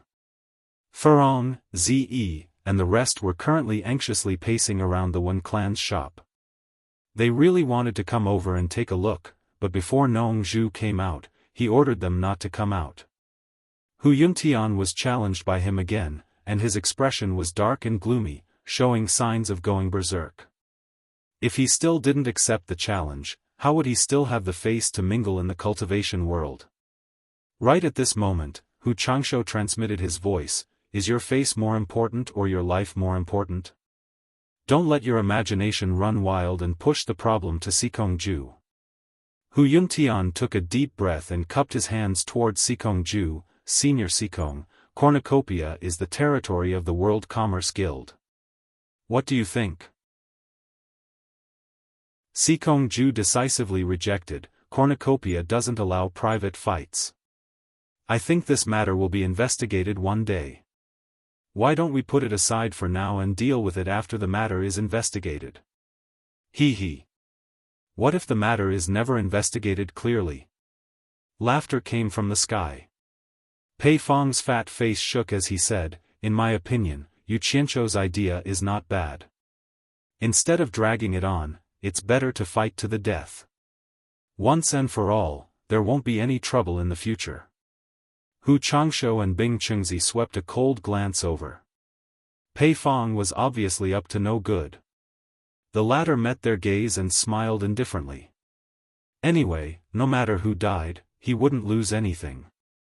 It seemed that Hu Yuntian was more likely to die. If he could take the opportunity to attack Hu Changshou, why wouldn't he do it? If Yu Qianchou died, it would be even better if Wen Lanfeng did something else. Yu Qianchou naturally knew that this damn fatty was up to no good by fanning the flames, but he really wanted to kill Hu Yuntian while Wen Lanfeng was here. After making up his mind, he sneered, Hu Yuntian, since private fights aren't allowed in cornucopia, we might as well settle this outside. If you're afraid of me, you might as well bring your 3 guards with you. If you're still afraid. Dao Feng pointed at Yan Zhuixing and Man Hu and said, it doesn't matter if the 6 of you come at me together. I'll definitely keep you company until death. How about it, do you dare? When he was still at the nascent soul stage, he dared to fight with those at the end of the crossing calamity stage. Now that he was at the crossing calamity stage, there was nothing to be afraid of. In addition, after experiencing the beauty of the animal play, he believed that killing Hu Yuntian wouldn't be a problem. The reason why he also involved Yan Zhuixing was because he wanted to test his opponent's depth. If possible, he might as well take advantage of Wen Lanfeng's presence to get rid of this trouble in the future. This was simply a naked provocation. 1 against 6, almost forcing Hu Yuntian into a dead end. In the air, Hu Changshou's eyes narrowed. Yu Qianzhou had gone too far, and he couldn't help but get angry. Bing Chengzi also seemed to be a little tempted.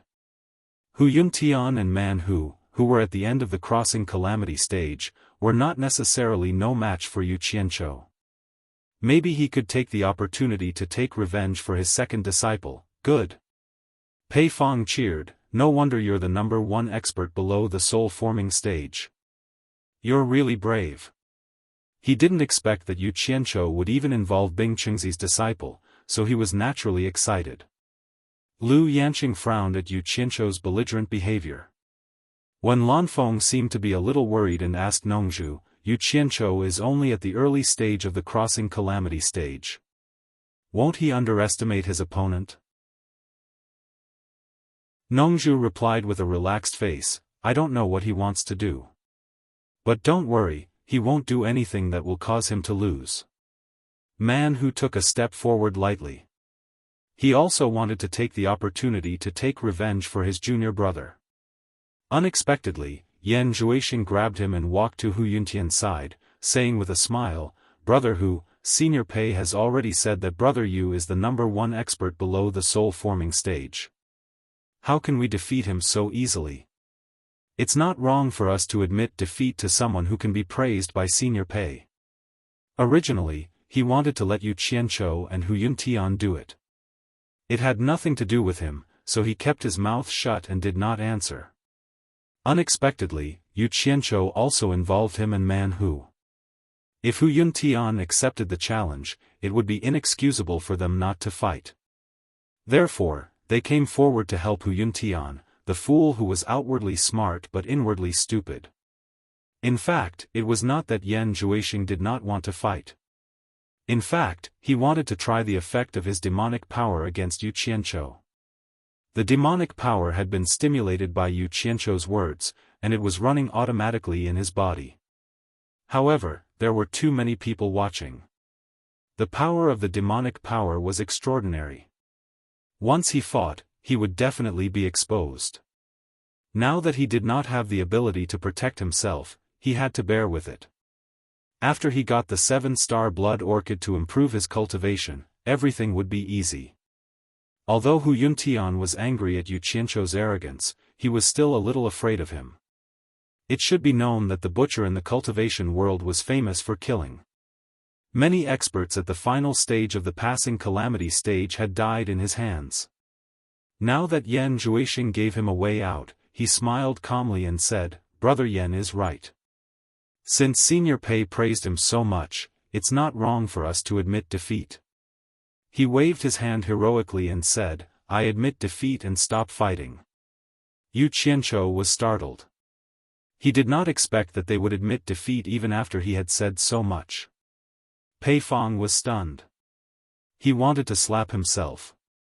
If he had known earlier, he would not have interrupted. Hu Changshou glanced at Yu Qianzhou with a malicious gaze. Then he smiled at Wen Lanfeng and said, Brother Wen, the heroes are here to watch the show. If this matter continues, we, as guests, will not give face to the host. I think it's better to follow the host's idea and temporarily put this matter aside. We will talk about it after the investigation. What do you think? Although others thought that Yu Qianzhou had to listen to Wen Lanfeng did not think that he could be Yu Qianzhou's master. Just as he was about to use words to evade, he heard Lu Yanqing, who was beside him, say, "Isn't it better to solve it peacefully? Why must we fight and kill?" Wen Lanfeng was startled. He looked down and said, "Yu Qianzhou, since they have admitted defeat, you should also take a step back. Let's talk about this later." Yu Qianzhou was speechless. Without Wen Lanfeng's support, he did not have the ability to kill Hu Changshou's son in front of him.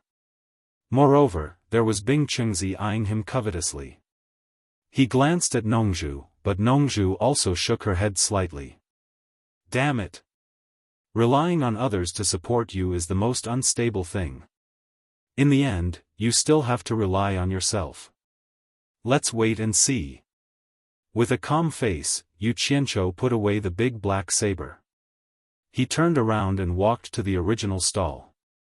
He took out pots of 7-star blood orchids and shouted to the crowd, selling 7-star blood orchids in large quantities. 200 million per plant. Those who are willing to buy, come quickly.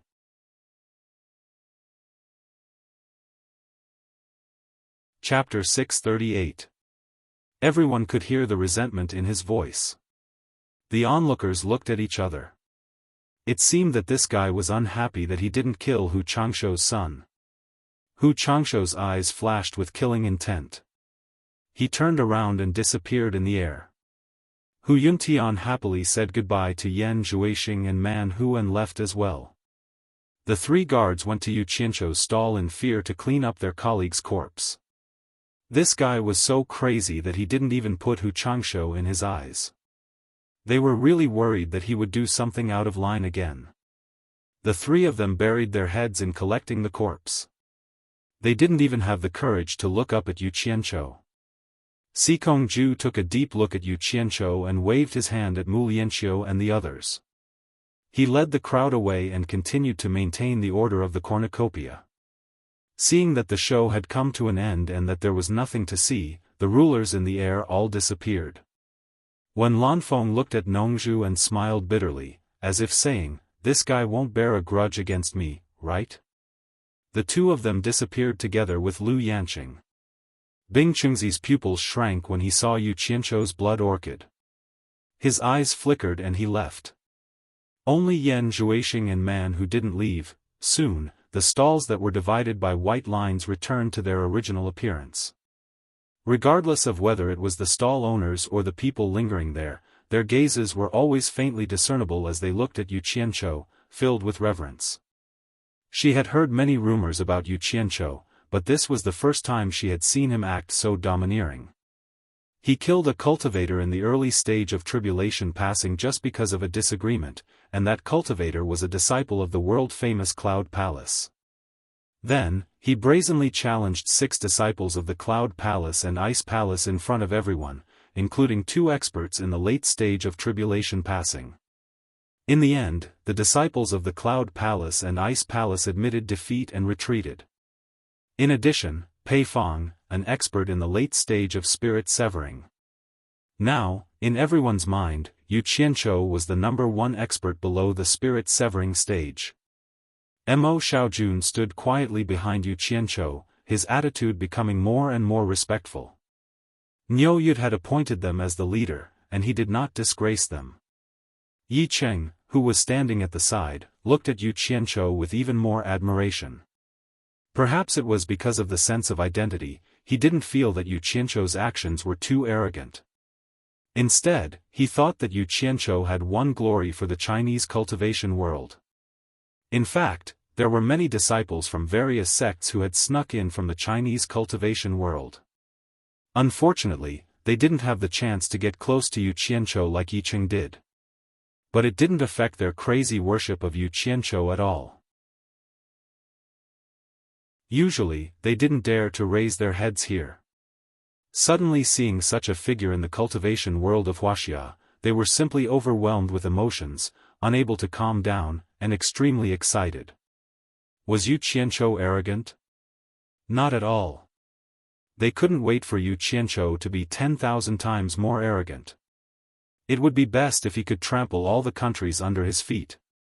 After silently admiring him for a while, they left quietly.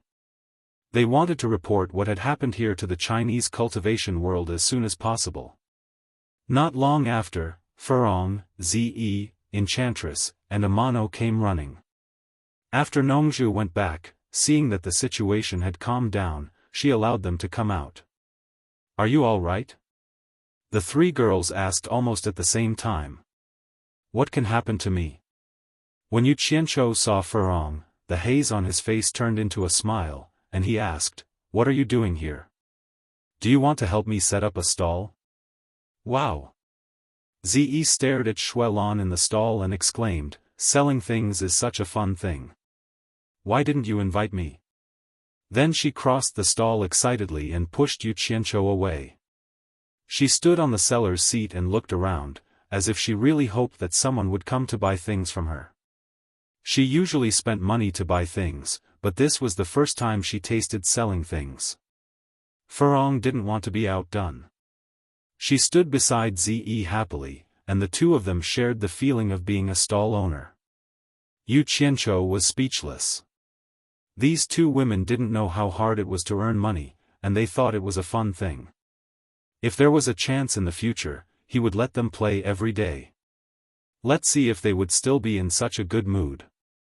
I also want to have a taste of living off a woman.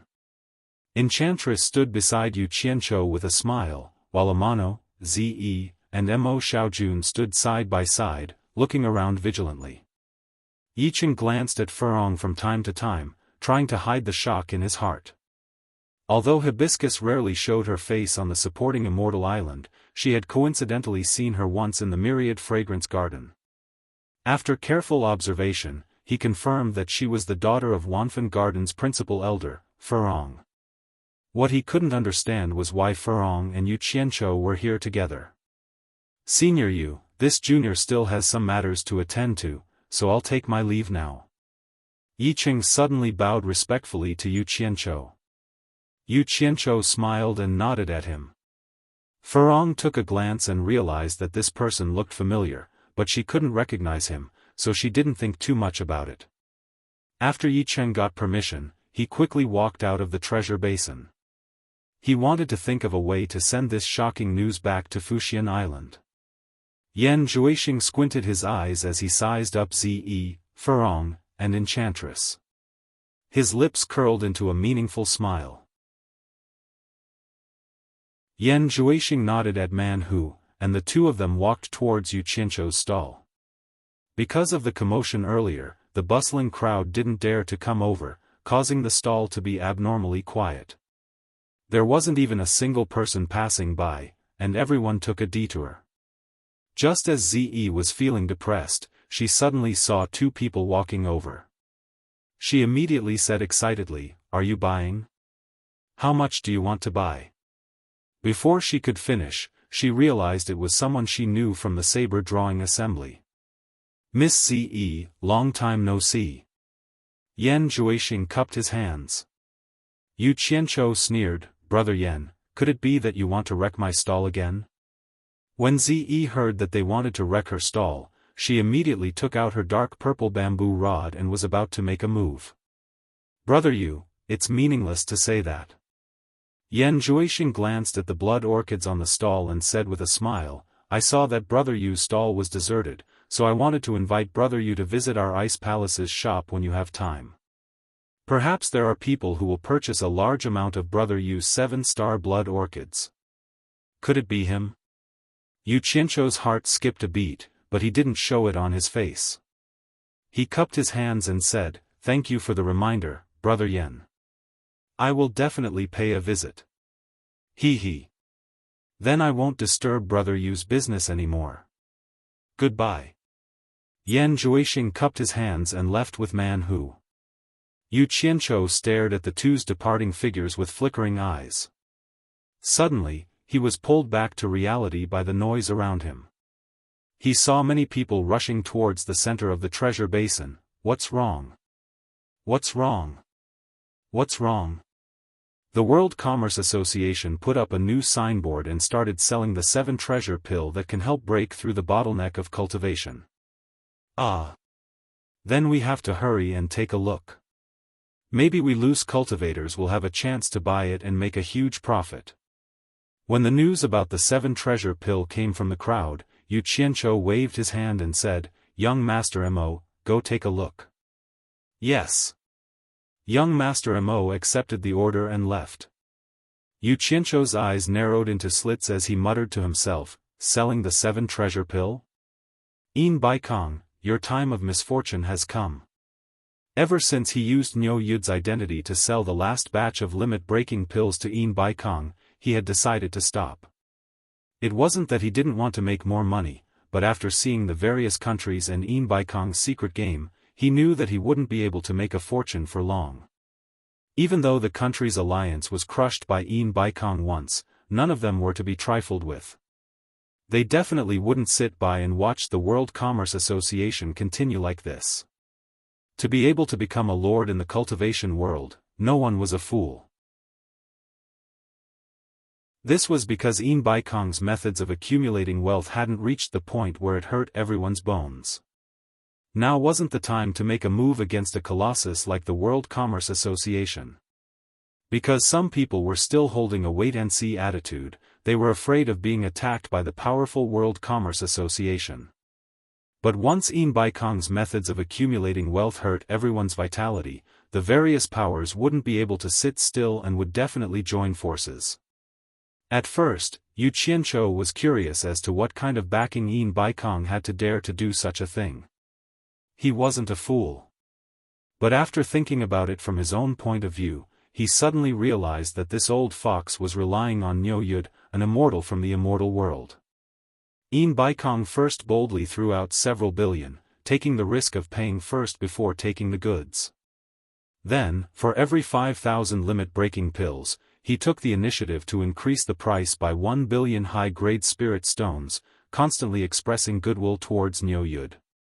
The reason why he didn't hesitate to cooperate with Niu Yud to do business was to tie Niu Yud's interests tightly with his. Once the various powers retaliated, not only would it hurt his interests, it would also hurt Niu Yud's interests. Yu Qianzhou thought that if he really was Niu Yud, who had the strength of an immortal from the immortal world, he definitely wouldn't sit by and watch his interests be harmed. At the crucial moment, he would not hesitate to come out and intimidate everyone. After thinking about this, Yu Qianzhou couldn't help but smile bitterly. If he hadn't taken the initiative, Yin Baikong would have really used this opportunity to rise up and become an unshakable overlord of the cultivation world. As he thought about it, he couldn't help but admire Yin Baikong's foresight. Ever since he found out that Niu Yud was an immortal from the immortal world, he immediately started to make plans. This kind of courage and foresight made others sigh in admiration. As expected, he was someone who could achieve great things. It wasn't by chance that the World Commerce Company could reach its current state. After understanding the implications, Yu Qianzhou knew that this was the end of his fortune, and it wasn't good for him to meddle any further. Thus, he decisively threw out 20,000 limit-breaking pills at once. After making a huge profit, he quickly got rid of Niu Yud's identity. Then, he immediately used Yu Qianzhou's identity to send out 5,007 treasure pills that buried the World Commerce Company. He wanted to see how Yin Baikong would clean up this mess. The only thing that made Yu Qianzhou regret was that he didn't think so far ahead. He regretted getting himself involved with Niu Yud. In the future, there might be some small troubles. Demon Domain, Yin Wind Valley. The mountains that stretched for dozens of miles had been sealed off by thick Yin fog for countless years. Raging Yin winds carried Yin phosphorus ghost flames everywhere. Although the environment was harsh, it was a rare cultivation treasure land with abundant Yin qi for the hundreds of thousands of ghost cultivators who lived here. Just as the ghost cultivators were cultivating as usual, a gust of Yin qi that was as thick as ink suddenly erupted violently from the entrance of the 9th netherworld cave. The strong airflow whistled out crazily, and even the nearby rocks that weighed hundreds of kilograms were blown away. In an instant, the The dark clouds that covered the sky above the Wind Valley became restless, causing the hundreds of thousands of ghost cultivators to look over.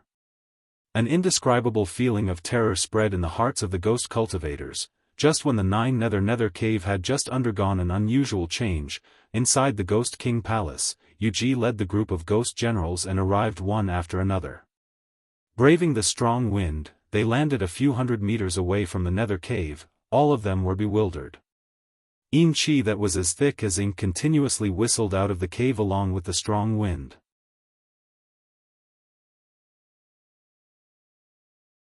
Chapter 639. Such a thick energy, for ghost cultivators, was something that they could not wish for. However, such an abnormal change caused the hearts of all the ghost cultivators to be filled with terror. It was a type of terror towards the unknown. Yuji pursed her lips, her hair blowing in the strong wind. The group of ghost generals behind her also had bewildered gazes, not knowing what was going to happen. Shun Tian Island, by Changchun, who was sitting cross-legged in a large room, suddenly opened his eyes and suddenly disappeared from the room. When he reappeared, he was already standing at the edge of the 1,000-mile lake, facing the direction of the Wind Valley, holding a bright moon in one hand. More accurately, it was a mirror that glowed with a bright white light. All of a sudden, the white light retracted back into the mirror. On the surface of the ancient and smooth mirror that was lined with vine patterns, the scene in front of the Nine Nether Caves suddenly appeared. Even the bewildered Yuji and the others appeared in the mirror. The mirror floated in front of him. Bai Changchun frowned, his eyes filled with puzzlement. He clearly did not know what was going on. Inside the Nine Netherworld Cave, after crossing the Netherworld Flame Sea, the majestic underworld gate let out a deep and heart-palpitating sound. The gap of the gate gradually became larger, and the Netherworld Flame Sea that had been burning for who knows how many years began to violently shake. The chaotic airflow caused the various skeletal statues on the huge underworld Iron Mountain to let out all kinds of cries. Men and women, old and young, large and small, the skeletal statues seemed to come to life, crying to someone about the misfortune of their previous life. All kinds of cries gathered in the underground space, echoing endlessly, creating a scene of chaos. If Yu Qianzhou was here, he would definitely be shocked. The underworld gate that had been closed for who knows how many years was actually slowly opening. When the majestic, thick, and dark underworld gate opened to a meter wide, it stopped moving. Behind the gate, there was a black light constantly rotating. Suddenly, two white lights flashed. With two xiao sounds, the two white lights turned into two figures that stopped in front of the underworld gate. Two white-robed men that looked exactly the same appeared. Their faces were also snow-white and pale, so pale that it was a bit abnormal, as if they were twin brothers. The two of them coldly looked around.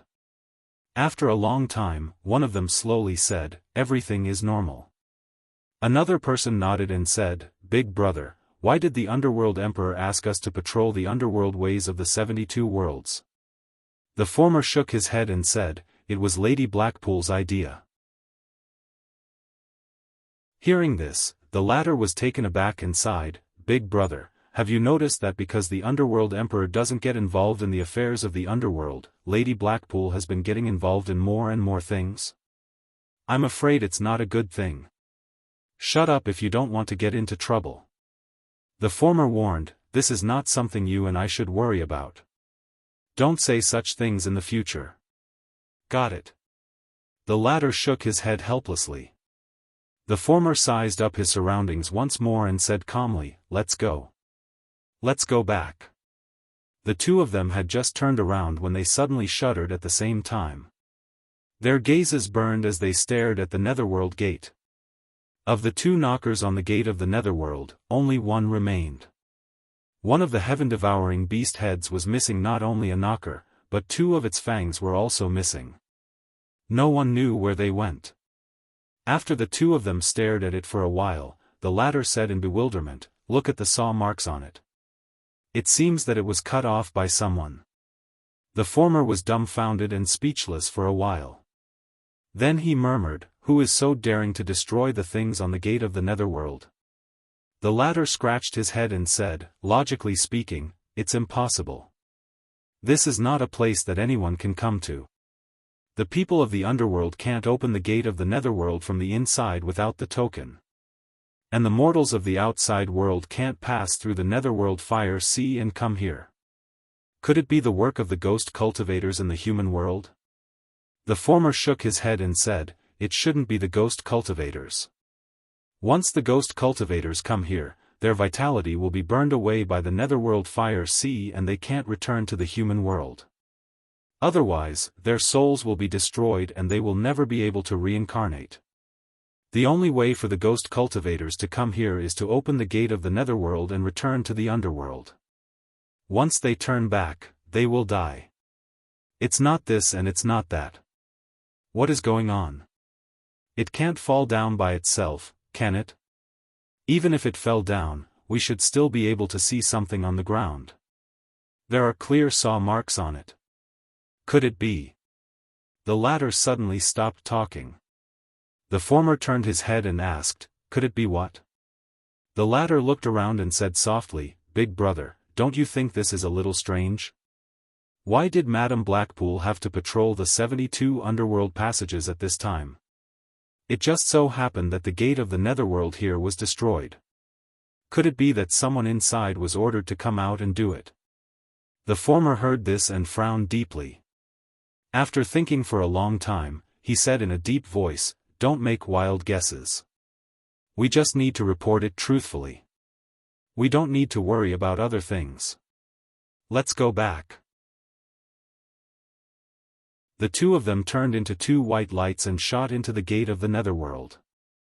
They instantly disappeared into the black light that rotated like a disc-shaped flowing cloud. Not long after, the gate of the netherworld let out a dull sound that made people's hearts palpitate again and slowly closed.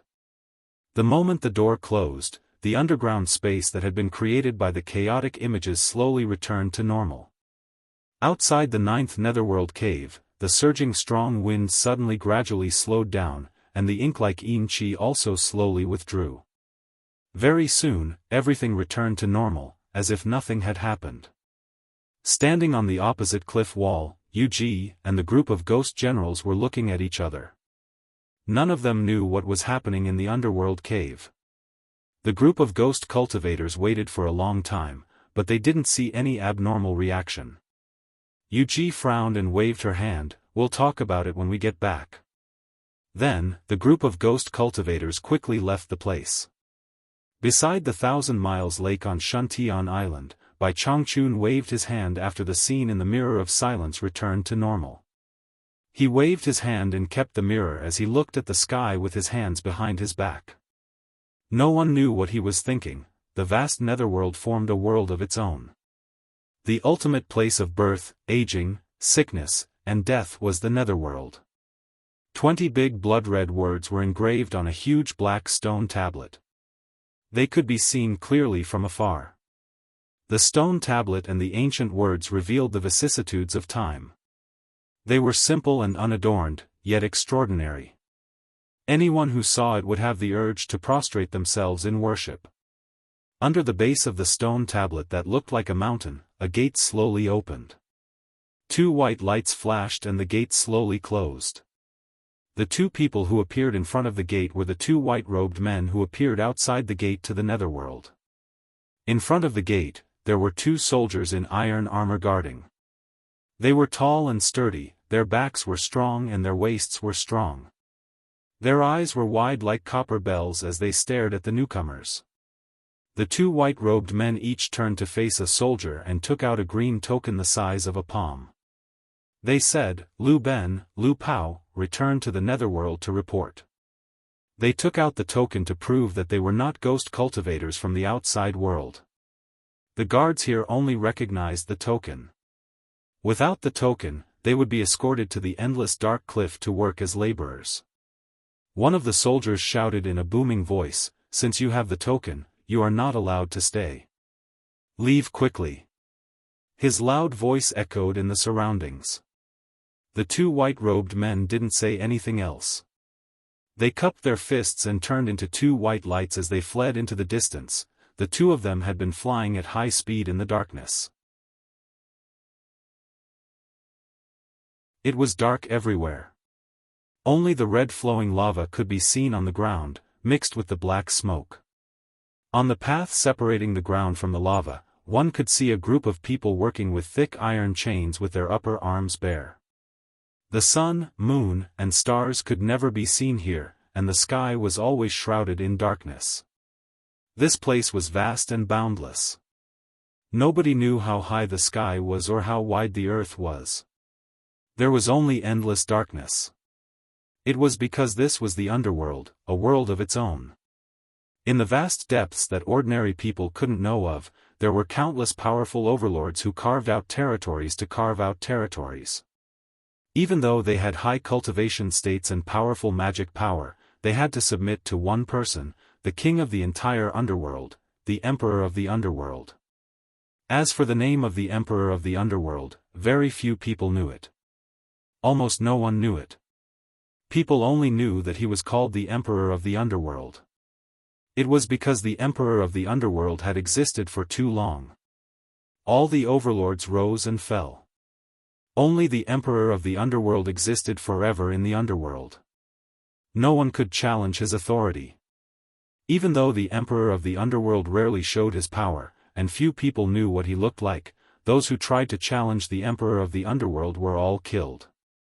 The emperor of the underworld was a figure that most people in the underworld could only see once in their lives. Even if they saw him, no one would know that he was the emperor of the underworld. The twin brothers, Lu Ben and Lu Pao, were very lucky. They knew what the emperor of the underworld looked like, because they had seen the emperor of the underworld, and because they worked in the underworld royal palace. Even though their cultivation states were not high, and they were just small errand boys, they had seen the emperor of the underworld. The towering emperor of the underworld mountain. It had been standing there for countless years. Maybe it had been there since the beginning of time. It was the most sacred place in the entire underworld. Because the most honorable and holy emperor of the underworld lived in the magnificent underworld royal palace on the peak of the mountain. On the emperor of the underworld mountain, flowing lights were flying everywhere. They were fist-sized fireflies. Even though they looked ferocious, the light balls on their tails were unusually bright. It was these flying insects that illuminated the entire emperor of the underworld mountain. There were 6 mountain peaks on the emperor of the underworld mountain.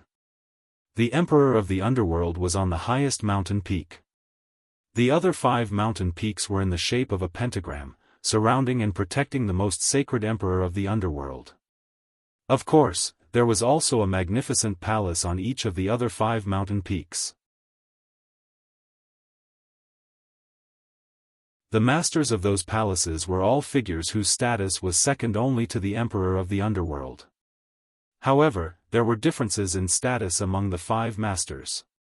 The master who lived on the first mountain to the left of the emperor of the underworld was the one with the most power and the highest status among the 5 masters, besides the emperor of the underworld. For many years, the emperor of the underworld rarely showed up and interfered with anything. Most of the affairs were handled by this master. Lu Ben and Lu Pao landed on this mountain peak. To be exact, they landed outside the gate of the palace on the mountain peak. Even though they worked in the emperor of the underworld, they didn't dare to trespass this palace, the dark palace of Madame He Qi.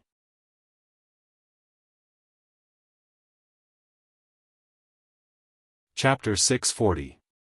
In front of the grand palace gate, there were 2 rows of soldiers standing guard.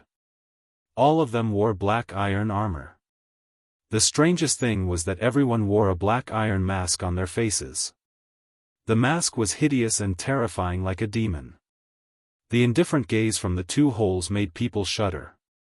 It was Lu Ben's first time here, but he knew that these black-armored soldiers were soldiers transferred from the Onyx Army.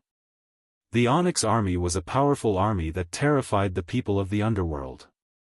They were Madame Blackpool's personal guards. Many large fireflies climbed on the palace gate, illuminating the scene in front of the palace gate clearly.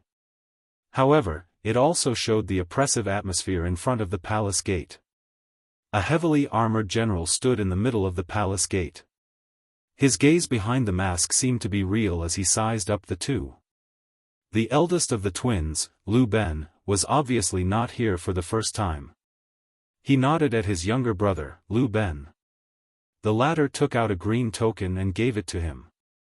Lu Ben held the two tokens and said respectfully, Lu Ben, report to Madam.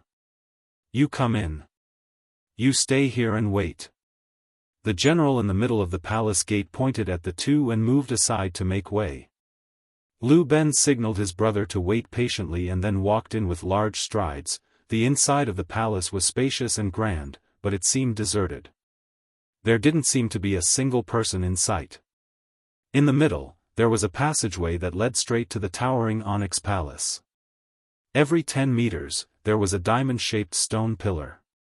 The stone pillar was covered with huge fireflies, decorating the entire stone pillar into a lamp post.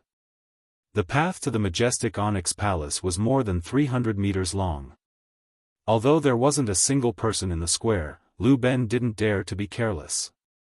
He looked straight ahead and maintained a steady pace as he walked forward. He knew that this seemingly free space was actually tight on the inside and heavily guarded.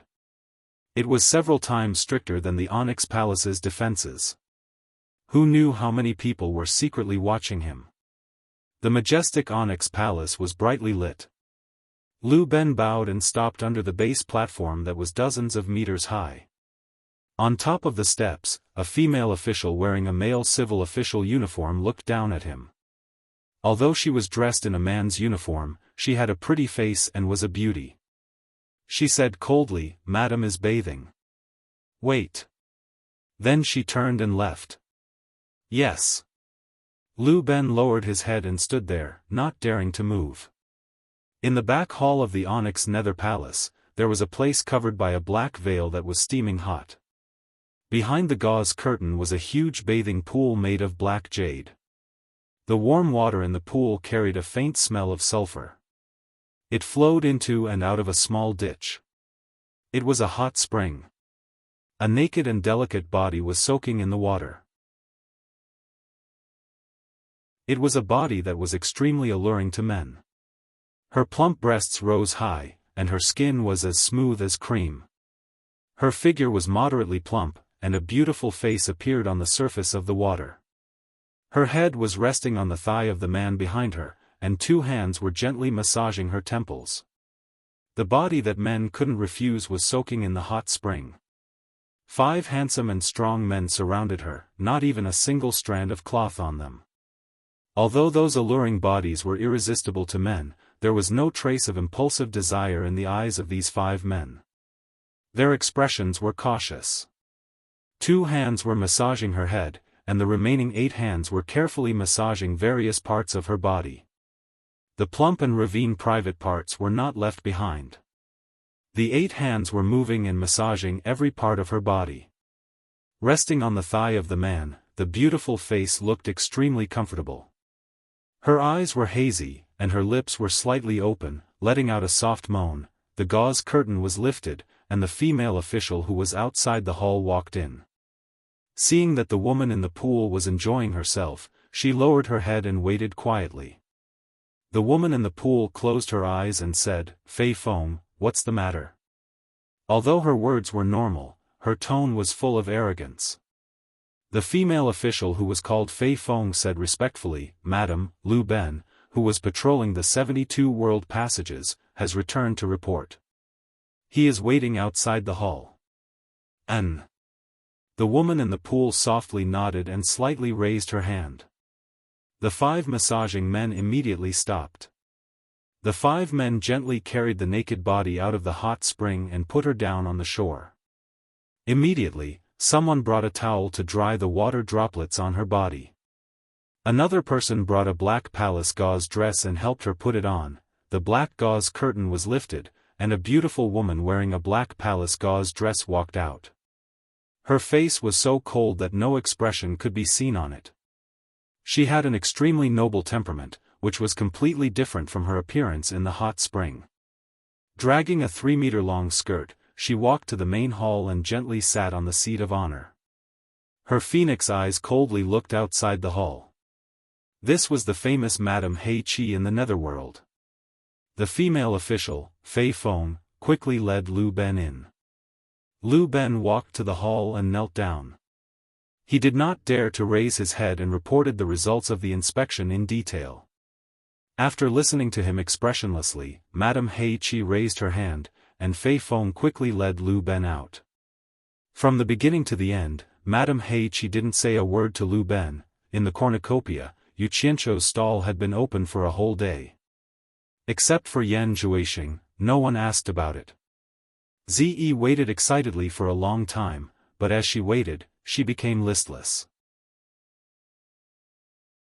She did not have the patience to do this business that had no customers anymore. In the end, she pulled Furong and ran back. After a whole day, Yu Qianzhou knew that there was no point in continuing to set up the stall.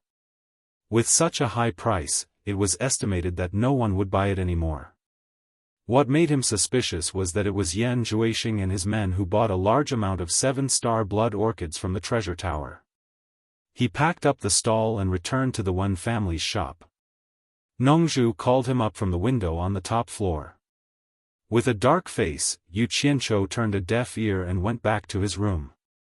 Sometimes, when you were unhappy, you needed to show it and let others know that you were unhappy. Otherwise, others would easily make you unhappy again in the future. The three people on the top floor looked at each other. Wen Lanfeng smiled bitterly and said, "It seems that he is still angry. He is giving us a hard time. This guy has a problem. I will go and have a look." Nongzhu swaggered down the stairs. Ziyi and Furong were in the room and continued to fiddle with the things they bought. When Yu Qianzhou came in and looked at the room that had almost become a warehouse, he said to Ziyi with a dark face, "Go back to your room." Ziyi naturally wanted to oppose him, but when she saw that Yu Qianzhou seemed to be really unhappy, he stuck out his bright red tongue at Furong, threw away the things in his hands and quickly left. Furong looked at Yu Qianzhou weakly and said, "Are you unhappy? Did I make you angry?" Yu Qianzhou turned around and bolted the door and window. With a dark face, he nodded and said, "Yes, you made me unhappy." Furong immediately became nervous. She put down the things in her hands and whispered, "What did I do wrong? I will definitely change." "Well, you haven't let me touch you for a long time. This is your biggest mistake." Yu Qianzhou walked behind her and suddenly laughed. He put his arms around her waist and slid one of his hands directly into her collar. Furong immediately let out a cry of surprise. The couple rolled on the bed and made love. Nongzhu came down and met Ziyi, who was running away. They talked casually for a while. Ziyi told her that Yu Qianzhou was angry. Nongzhu waved her hand disapprovingly and asked Ziyi to go back first. She still swaggered to the door of Yu Qianzhou's room. She pushed the door, but found it was bolted. When she was about to use her divine sense to have a look, Yu Qianzhou's roar suddenly came from inside, "Get out of my way. Don't ruin my plan." Then came the messy voice. Nongzhu was stunned and muttered awkwardly, "What bad luck." She slapped the door heavily and shouted, "When you are done, come up here. I have something to tell you." Then she turned around and went back. After returning upstairs, when Lanfeng saw that he looked strange and asked, "How is it?" "Wait a little longer. He is busy." Nongzhu could only say so.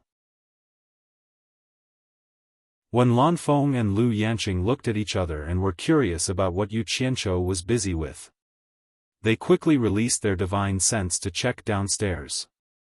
With their cultivation, this distance was really nothing. They were shocked when they saw it. Their divine sense shrank back as if they were escaping.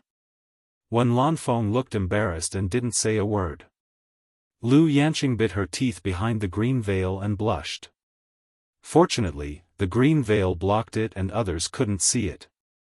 No matter how high their cultivation was, it was not used to peep at others. Nongzhu looked at the slightly shocked reaction of the two and laughed like a thief. She said, I can't help it. This guy is used to being shameless. He doesn't care about the occasion. It's not the first time I've met him. You just have to get used to it. They waited for a long time. When Yu Qianzhou came, he looked comfortable in the face of the three people who were a little unnatural. He asked as if nothing had happened, "What can I do for you three seniors?" Fortunately, Nongzhu was also thick-skinned. Seeing that he didn't care, she was even more unconcerned. She asked, "How many 7-star blood orchids do you have?" "What?" Yu Qianzhou asked with a vigilant face, "You want my things again?" Nongzhu's words blocked Nongzhu's words. These words made the three people a little embarrassed. Yes, it was true that they wanted his things again. As the person involved, Lu Yanqing said, "Yu Qianzhou, I want to buy a few 7-star blood orchids to study their medicinal properties, but your price is too high. I can't afford that much money. Can you make it cheaper?" She couldn't say it for free. Yu Qianzhou looked at her suspiciously. His eyes flashed and he said, "Senior Lu, the person who bought a lot of 7-star blood orchids in Treasure Tower?" Nongzhu and Wen Lanfeng also looked at Lu Yanqing when they heard this. The latter immediately shook her head and said, "You misunderstood. I didn't buy anything from Treasure Tower. I just thought of it when I saw you buying a lot." "I see." Yu Qianzhou thought for a moment and said, "When I sell things, I only increase the price. I never do anything like reduce the price. Otherwise, I don't sell at all." As soon as these words came out, Wen Lanfeng's face didn't look good. Nongzhu immediately shouted, "Yu Qianzhou, don't go too far.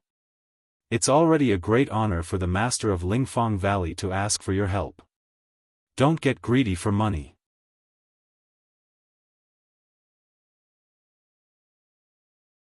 Chapter 641. Yu Qianzhou rolled his eyes and said, "Why are you in such a hurry? Did I say I want money?"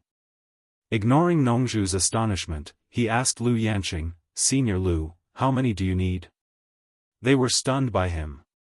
Wen Lanfeng's eyes were full of praise and he nodded slightly.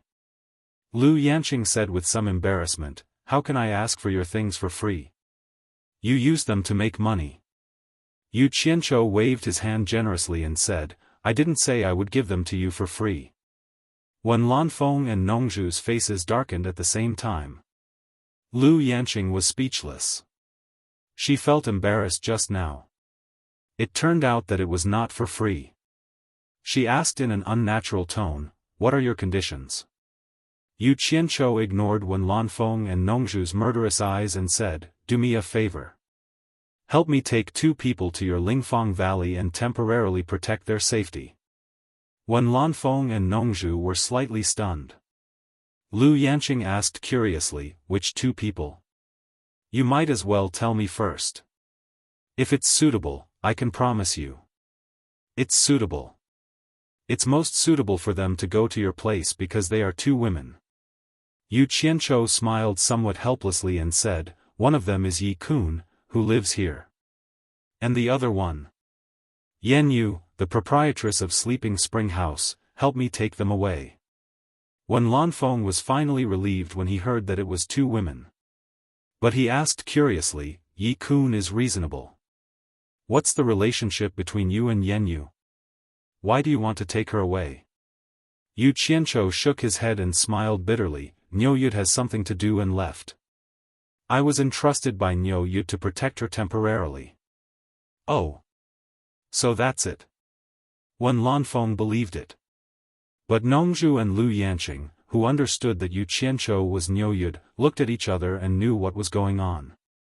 "Okay, I promise you." Lu Yanqing nodded.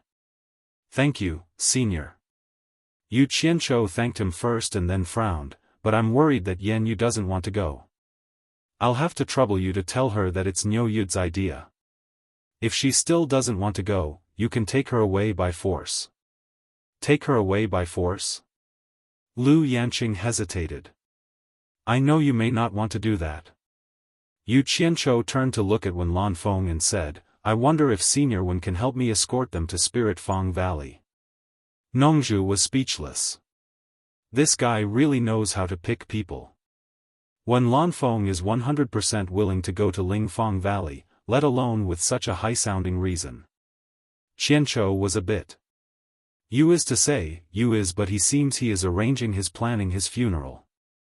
Sure enough, when Lanfeng's eyes lit up, but he still found a way out of this embarrassing situation. He said with a smile, "It's not impossible for me to help you. The key is how many 7-star blood orchids you are willing to give me. That's not a problem." Yu Qianzhou waved his hand and asked Lu Yanqing, "Senior, how many do you want?" Lu Yanqing asked hesitantly, "How about 5? If you can't, I can give you less." She did want 5 stalks, but when she thought that 1 stalk was worth 200 million, 5 stalks would be 1 billion high-grade spirit stones. Compared to protecting 2 people, this price was too cheap for her. 10. Yu Qianzhou didn't reply to Lu Yanqing, but he said to Wen Lanfeng, "What do you think about giving 10 7-star blood orchids to Senior Lu?" Lu Yanqing was a bit angry. It was her business. Why did he always bring Wen Lanfeng into it? Wen Lanfeng glanced at Lu Yanqing and said, "Don't ask me about it. You ask her." Nongzhu knew what they were thinking and immediately interrupted, "All right. All right. It's settled." Good. Yu Qianzhou readily agreed. He took out 10 pots of 7-star blood orchids from his storage bag on the spot and placed them on the ground. Lu Yanqing saw that things were like this, and there was nothing to do. She put away the 10 pots of blood orchids. After the handover, Yu Qianzhou said to Nongzhu, "You'd better take Furong and Ze back as soon as possible. It may not be peaceful here recently. Don't worry about me. I have a trump card to deal with it." Nongzhu laughed for a while and taught him a lesson, "You'd better take care of yourself. This time you made Hu Changshou lose face in front of all the heroes in the world. He will settle accounts with you sooner or later. Be careful." Seeing that he was so confident, Yu Qianzhou was silent for a little and then said to the 3, "I won't bother you anymore. I have something to do. I have to go to the Ice Palace's shop." Nongzhu exclaimed, "What are you going to do there? The hatred of the second disciple of the Ice Palace has always been on your head. Do you want to die?" "Humph." Yu Qianzhou said arrogantly, "Although his cultivation is high, I'm afraid it's not so easy to kill me." "Don't worry. He can't kill me." Then he turned around and left. "Don't be so arrogant. Be careful," Nongzhu shouted from behind. In the main hall of the Dark Nether Palace, the noble and cold Lady Blackpool walked slowly in the hall with her long dress trailing behind her. Her eyes were flickering for a long time. Suddenly, she waved her sleeve and turned into a ball of black light.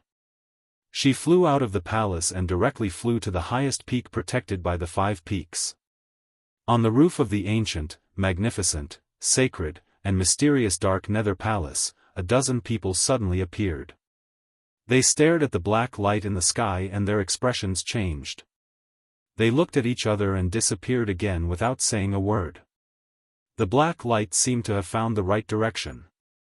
It flashed toward the back palace of the Dark Nether Palace and directly shot toward a small building surrounded by the deep wood forest. Just as it was about to break through the door of the small building, a flash of silver lightning directly repelled the black light with a bang. The black light appeared and Lady Blackpool staggered back for a dozen steps. She didn't stop until she reached a tree trunk in the deep wood forest. Lady Blackpool frowned and yelled harshly, "Qian Jun, how dare you attack me?" A silver light flashed in front of the building. A middle-aged man wearing silver armor, with long hair flying in the wind and stubble all over his face showed up. He stared at her indifferently and said, "Blackpool, this is not a place for you to behave atrociously. Don't you know where this place is? You can't trespass without permission." Lady Blackpool gritted her teeth and said with resentment in her eyes, "I will go wherever I want. It's not up to you, a servant. Get out of my way. I want to see the Emperor of the Underworld. The middle-aged man called Xian Jun said emotionlessly, the Emperor of the Underworld is painting and can't be disturbed. I advise you to leave as soon as possible. Otherwise, don't blame me, a servant, for kicking you out of the Dark Nether Palace. You. Lady Blackpool didn't know what to say. She knew she was no match for Xian Jun.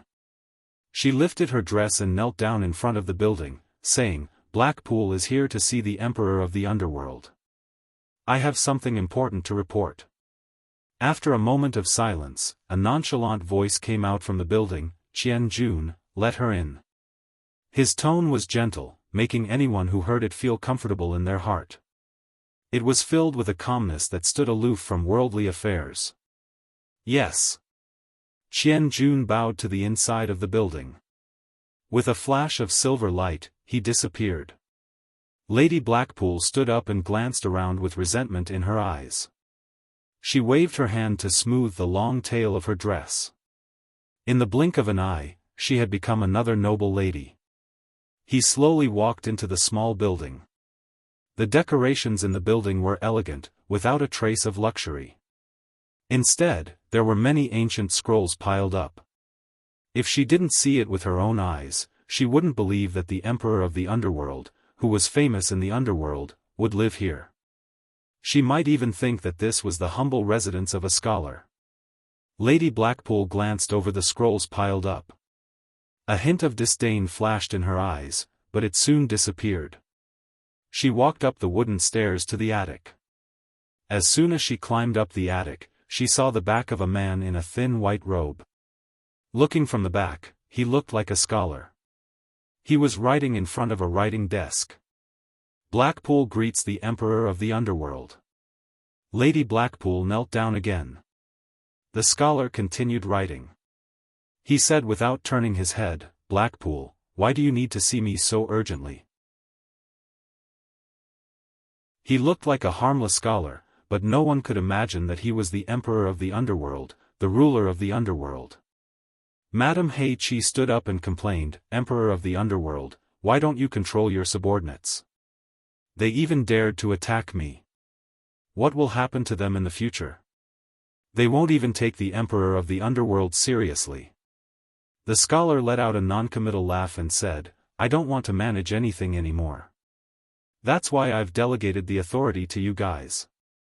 If you guys really don't want to, I can consider managing things again. That way, you guys can have peace and quiet. Lady Blackpool's expression changed. She said with a smile, the Emperor of the Underworld is happy and angry.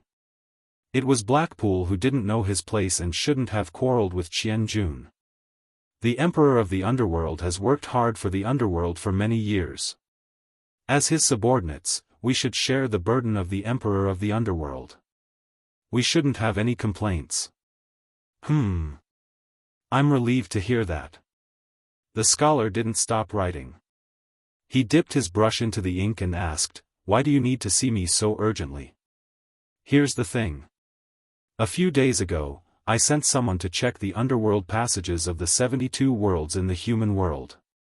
They found that the gate to the underworld in one of the worlds was damaged, and a knocker was stolen. Lady Blackpool said angrily, I didn't expect someone to be so daring. He even dared to damage the gate to the underworld. The people in the human world are getting more and more daring. They obviously don't take the Emperor of the Underworld seriously. Blackpool asked the Emperor of the Underworld to send someone to punish them. The scholar unhappily snorted. The brush in his hand stopped as he coldly said, Hey Chi, how dare you to ignore my words? Did you forget my warning? Without my permission, no one from the underworld can intrude the human world. The Emperor of the Underworld is angry. The Emperor of the Underworld is angry. Lady Blackpool knelt down again with a frightened expression. She explained, Blackpool didn't let anyone intrude the human world. He just sent someone to check the passage to the underworld. Blackpool has no selfish motives. He did it for the sake of the underworld. That's why he sent 2 servants from the underworld royal palace to carry it out. I believe they wouldn't dare to disobey the order of the Emperor of the Underworld. Remember, the human world is the foundation of the underworld. Without my permission, no one is allowed to intrude and disturb the order of the human world. Having said that, the scholar continued writing and said, "It seems that your prestige is getting higher and higher. You can even command the servants of the underworld royal palace."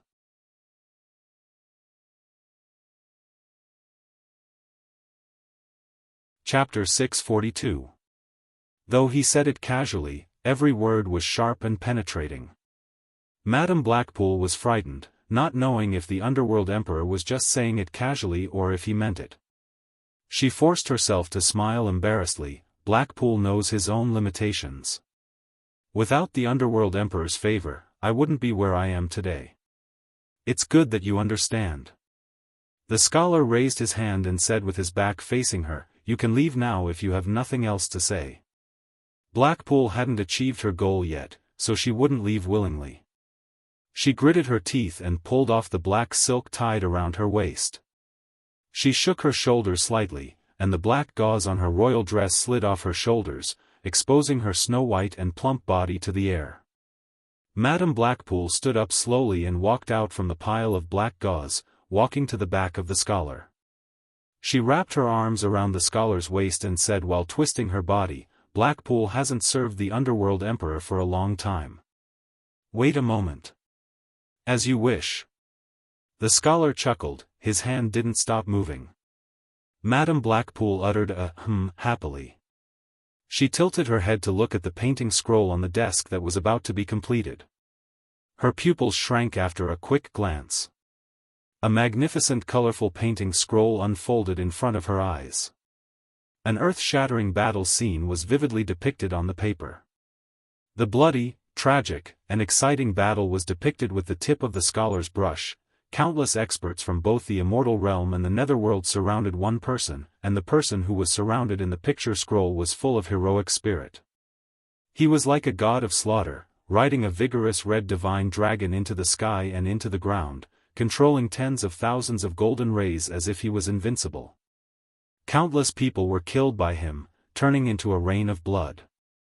In the painting, a man in white armor and a man in a golden robe had a terrifyingly high cultivation state.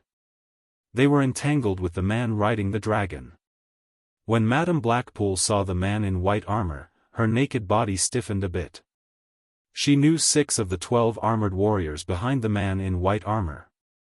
One of them was the silver-armored warrior who had defeated her in front of the small building. The man in white armor who was fighting shoulder to shoulder with the man in a golden robe was the underworld emperor himself. Isn't this the underworld emperor?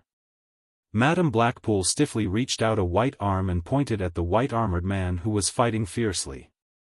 The scholar replied with a noncommittal His brows were solemn, and his brush did not stop moving.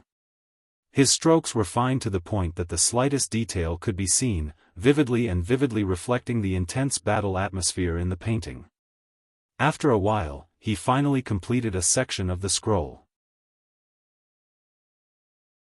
He exhaled softly and put the brush in his hand aside.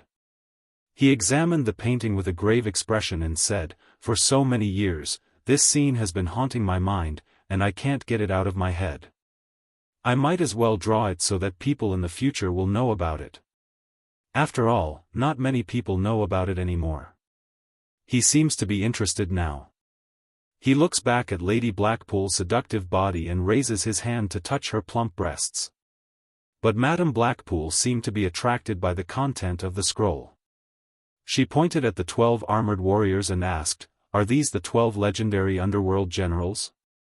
The scholar nodded slightly and said, "That's right. Unfortunately, 6 of my 12 beloved generals died in that battle. Among the remaining 6, black armor died in the war. The army of the dark underworld that you took over is his former subordinate. Now, only the silver armor warrior and the other 4 are left. Silver armor warrior is my personal guard, and he has been guarding the underworld royal palace. The other 4 are the masters of the other 4 palaces on the underworld Emperor Mountain. They are my brothers who have followed me to conquer the world. So, I have to warn you. Don't ever let me hear you call them slaves again. Otherwise, I don't mind destroying your cultivation and sending you to the endless dark sea to be a laborer." Blackpool shuddered. No wonder these 5 guys always looked down on her. They were the 12 legendary underworld generals of the underworld. But so what? The legend would be replaced one day. Blackpool, I know I was wrong. I didn't expect them to be the 12 underworld generals who follow the Emperor of the Underworld. I thought the 12 underworld generals had died a long time ago. Madame Blackpool twisted her body in the scholar's arms. She said in a wrong tone, "They know I am your woman, but they still don't treat me nicely. It is obvious that they don't respect you, Underworld Emperor." The scholar caressed her smooth buttocks and laughed. "Ignorance is not a crime. I won't pursue the past. Also, they have followed me for many years. Even if they didn't contribute much, they still worked hard. You are too young to show off your status in front of them. You should endure it. It is only a matter of face. You won't lose anything. I will listen to the Emperor of the Underworld." Lady Blackpool's naked body wriggled again. She pointed at the man in the golden robe who fought alongside the Emperor of the Underworld and asked, "Who is he? How can he have such a terrifying cultivation?" "Jean Tai of the Immortal Realm." "Oh. He is the Immortal Emperor you speak of. His name is Jean Tai." The scholar smiled. "Immortal Emperor?" Blackpool couldn't help but exclaim. She pointed at the man riding the dragon and asked, "Who is he? How come he forced the Emperor of the Underworld and the Immortal Emperor to fight together?" "Anne." She looked at the others who were attacking the man. She didn't finish her sentence because she didn't want to embarrass the Emperor of the Underworld. The scholar gazed at the man riding the dragon on the scroll with a solemn expression.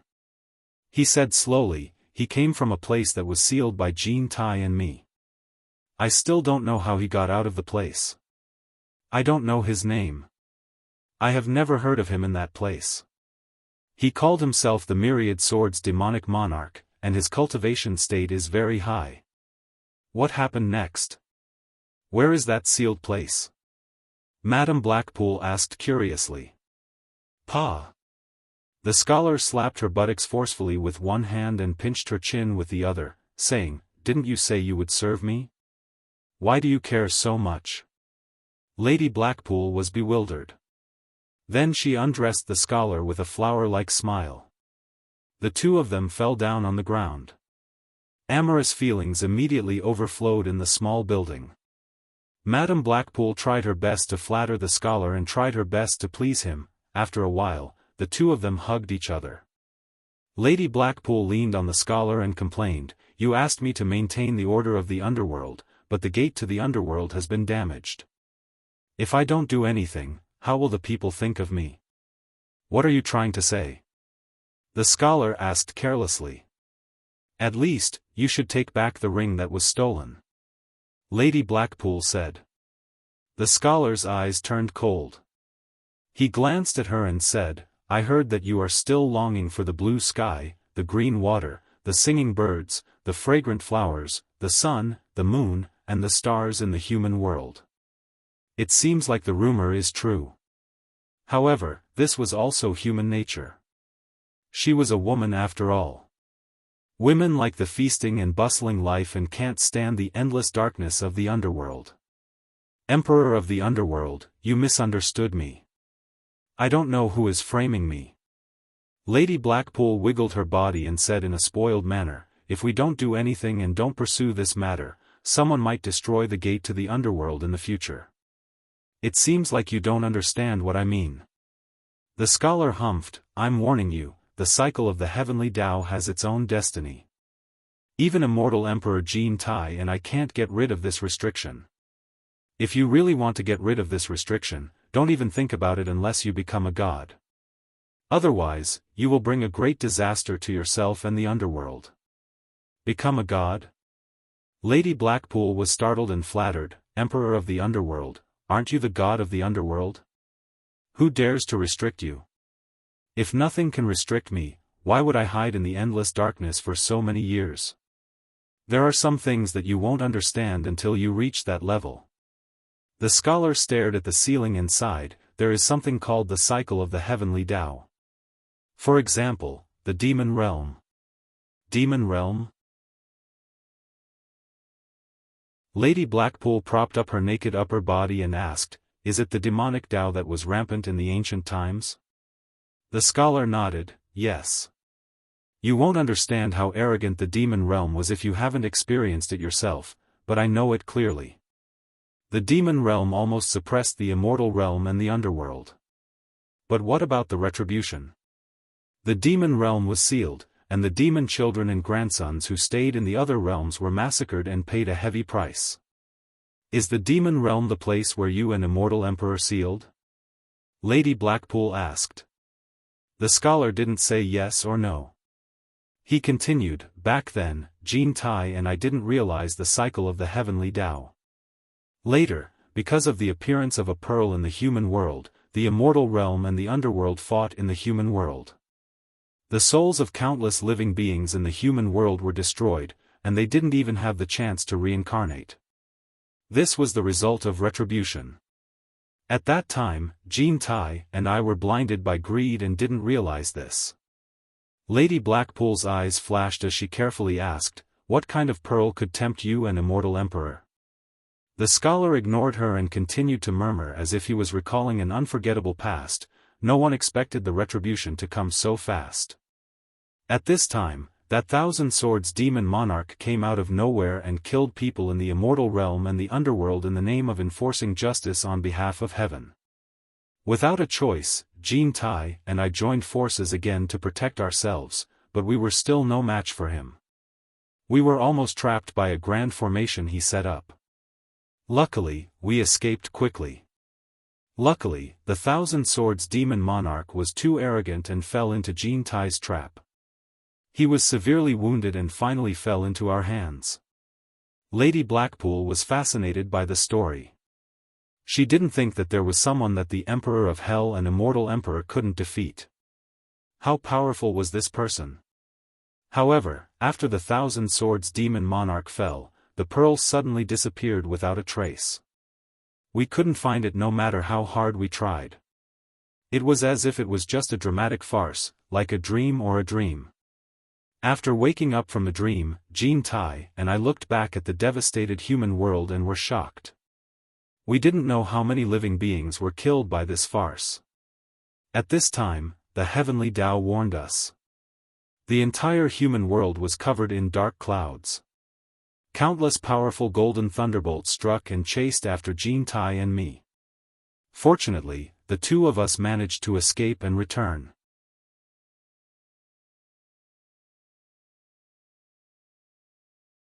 Chapter 643. After that incident, Jean Tai and I realized that there is an irresistible force maintaining the balance in the world. It is invisible and untouchable. No matter who it is, the demon realm, the immortal realm, the underworld, or the human world, once they break the balance, they will be severely punished. The scholar looked solemn. Madame Blackpool felt her hair standing on end when she heard this. She looked out of the window and smiled unnaturally. Don't worry, Emperor of Netherworld. It has been a long time. Everything is fine now. Fine? Who knows? Maybe it is the preparation of the final score. Once it explodes, I don't know what the consequences will be.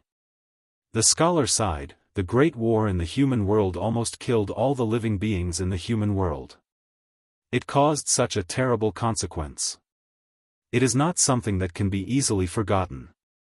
The demon realm did evil, so Jean Tai and I punished it severely.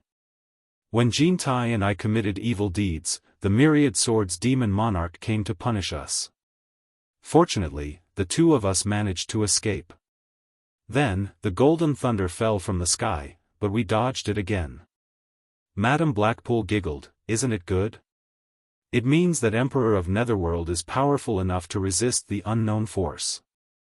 It can't do anything to you. You can't say it like that. I don't want it to happen again and again.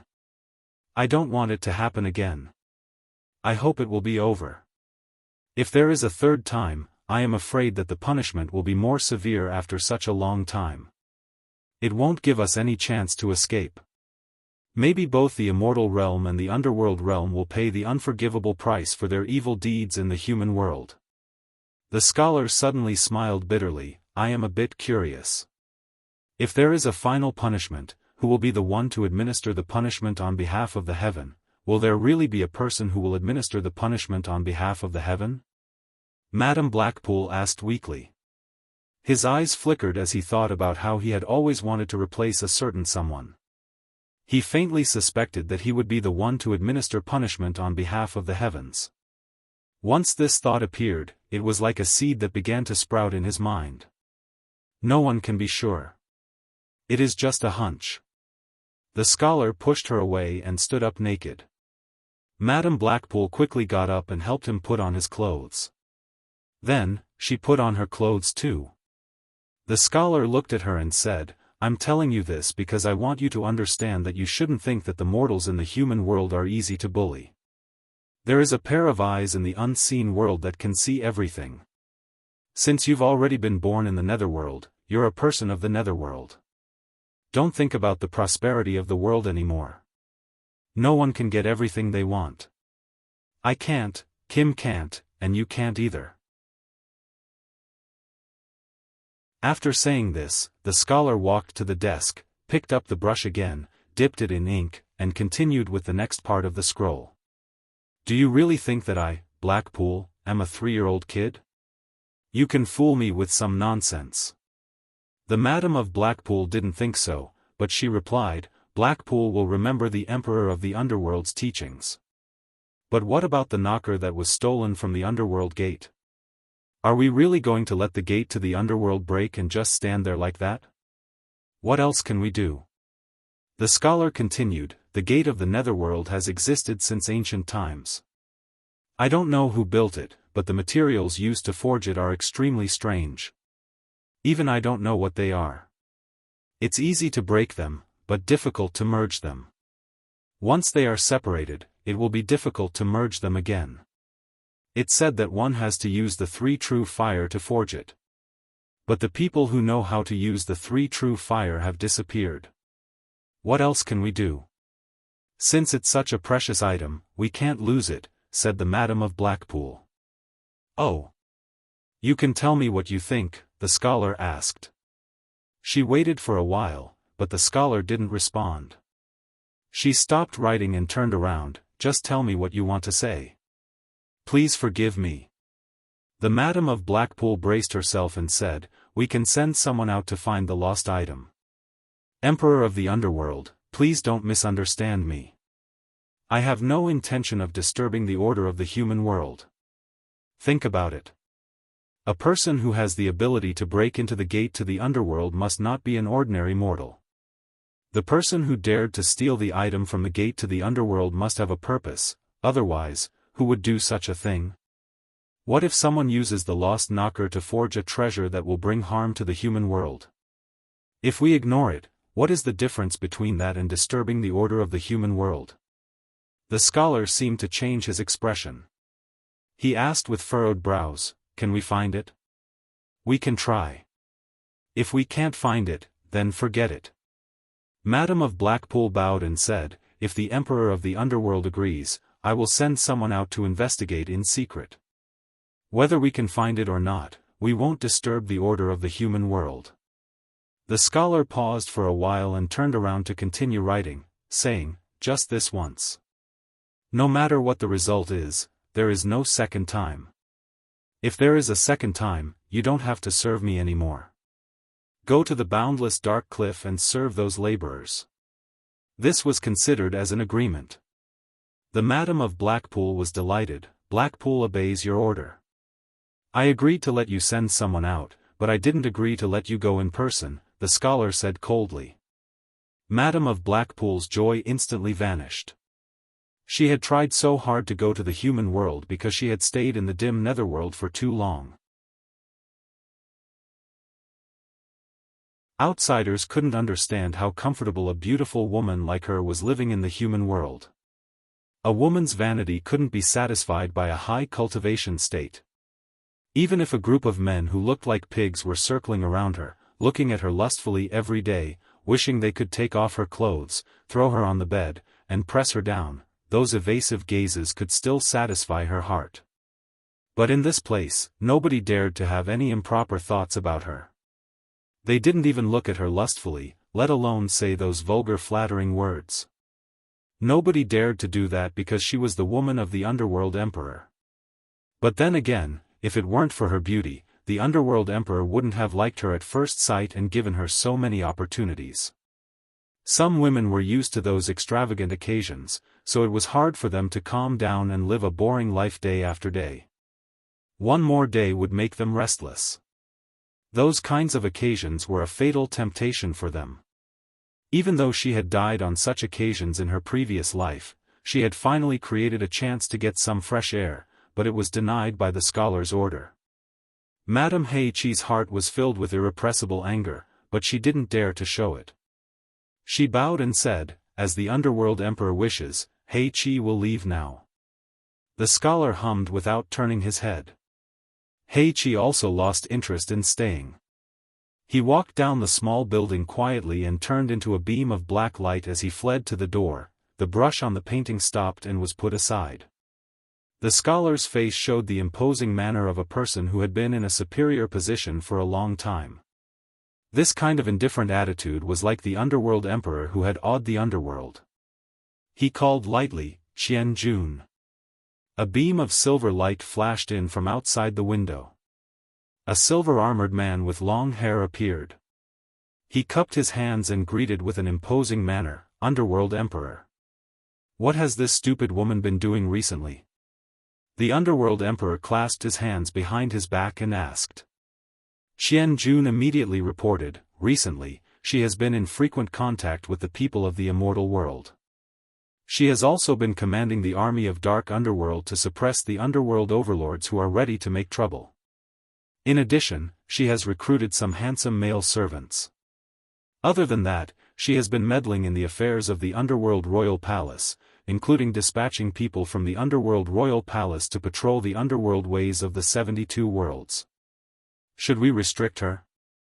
Don't restrict her. Let her do as she pleases. I don't think she dares to overdo it. Otherwise, I will let her know what is worse than death," the underworld emperor snorted coldly.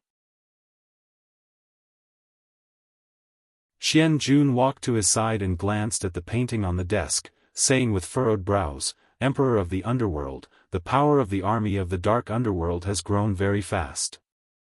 Some of the older members have been purged and replaced by her trusted followers. Moreover, they have been slaughtering in the underworld, which has already made people panic. The mention of the army of dark underworld has changed their expressions. Are we going to let her continue to cause trouble? What's wrong with that? Many experts have emerged in the underworld these years.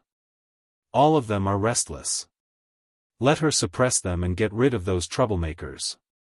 As the underworld emperor said this, he patted the bulging silver shoulder guard on Qian Jun's shoulder, sighing emotionally, "Only a few of our brothers are left. We have to preserve our strength to deal with possible crises. This kind of small fight is not worth your time. We can't let you guys fail miserably. Since the death of the Black Armor Destroyer, I've had this idea. That's why I found this stupid woman. Let her cause trouble. Hee hee. So that's how it is. I thought you were bewitched by her beauty." Qian Jun said with a smile as he touched the painting on the desk, "The other brothers are full of anger, and they even want to kill that woman to wake you up. It seems that I have to inform them in advance. Even though I know, I have to tell them to keep acting like this and keep losing their temper. Don't be courteous to her. Although this woman is stupid, she is not stupid. Otherwise, I wouldn't have chosen her to do this.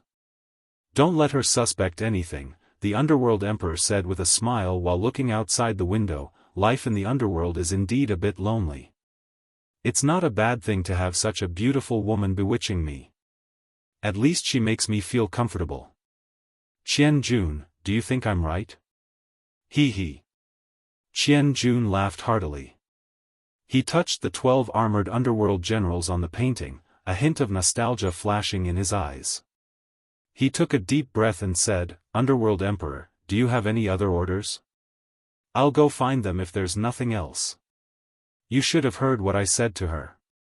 The Underworld Emperor's eyes suddenly grew deep, as he said, you have experienced what happened in the human world back then. Keep an eye on that stupid woman. Don't let her do anything stupid. If the heavenly punishment comes, none of us will be able to withstand it. I'll forget about the last time she sent someone out without my permission. If she dares do it behind my back again, it's useless to keep her alive. You destroy her cultivation and throw her to the endless dark sea. You don't need to report to me in advance. Yes, Underworld Emperor.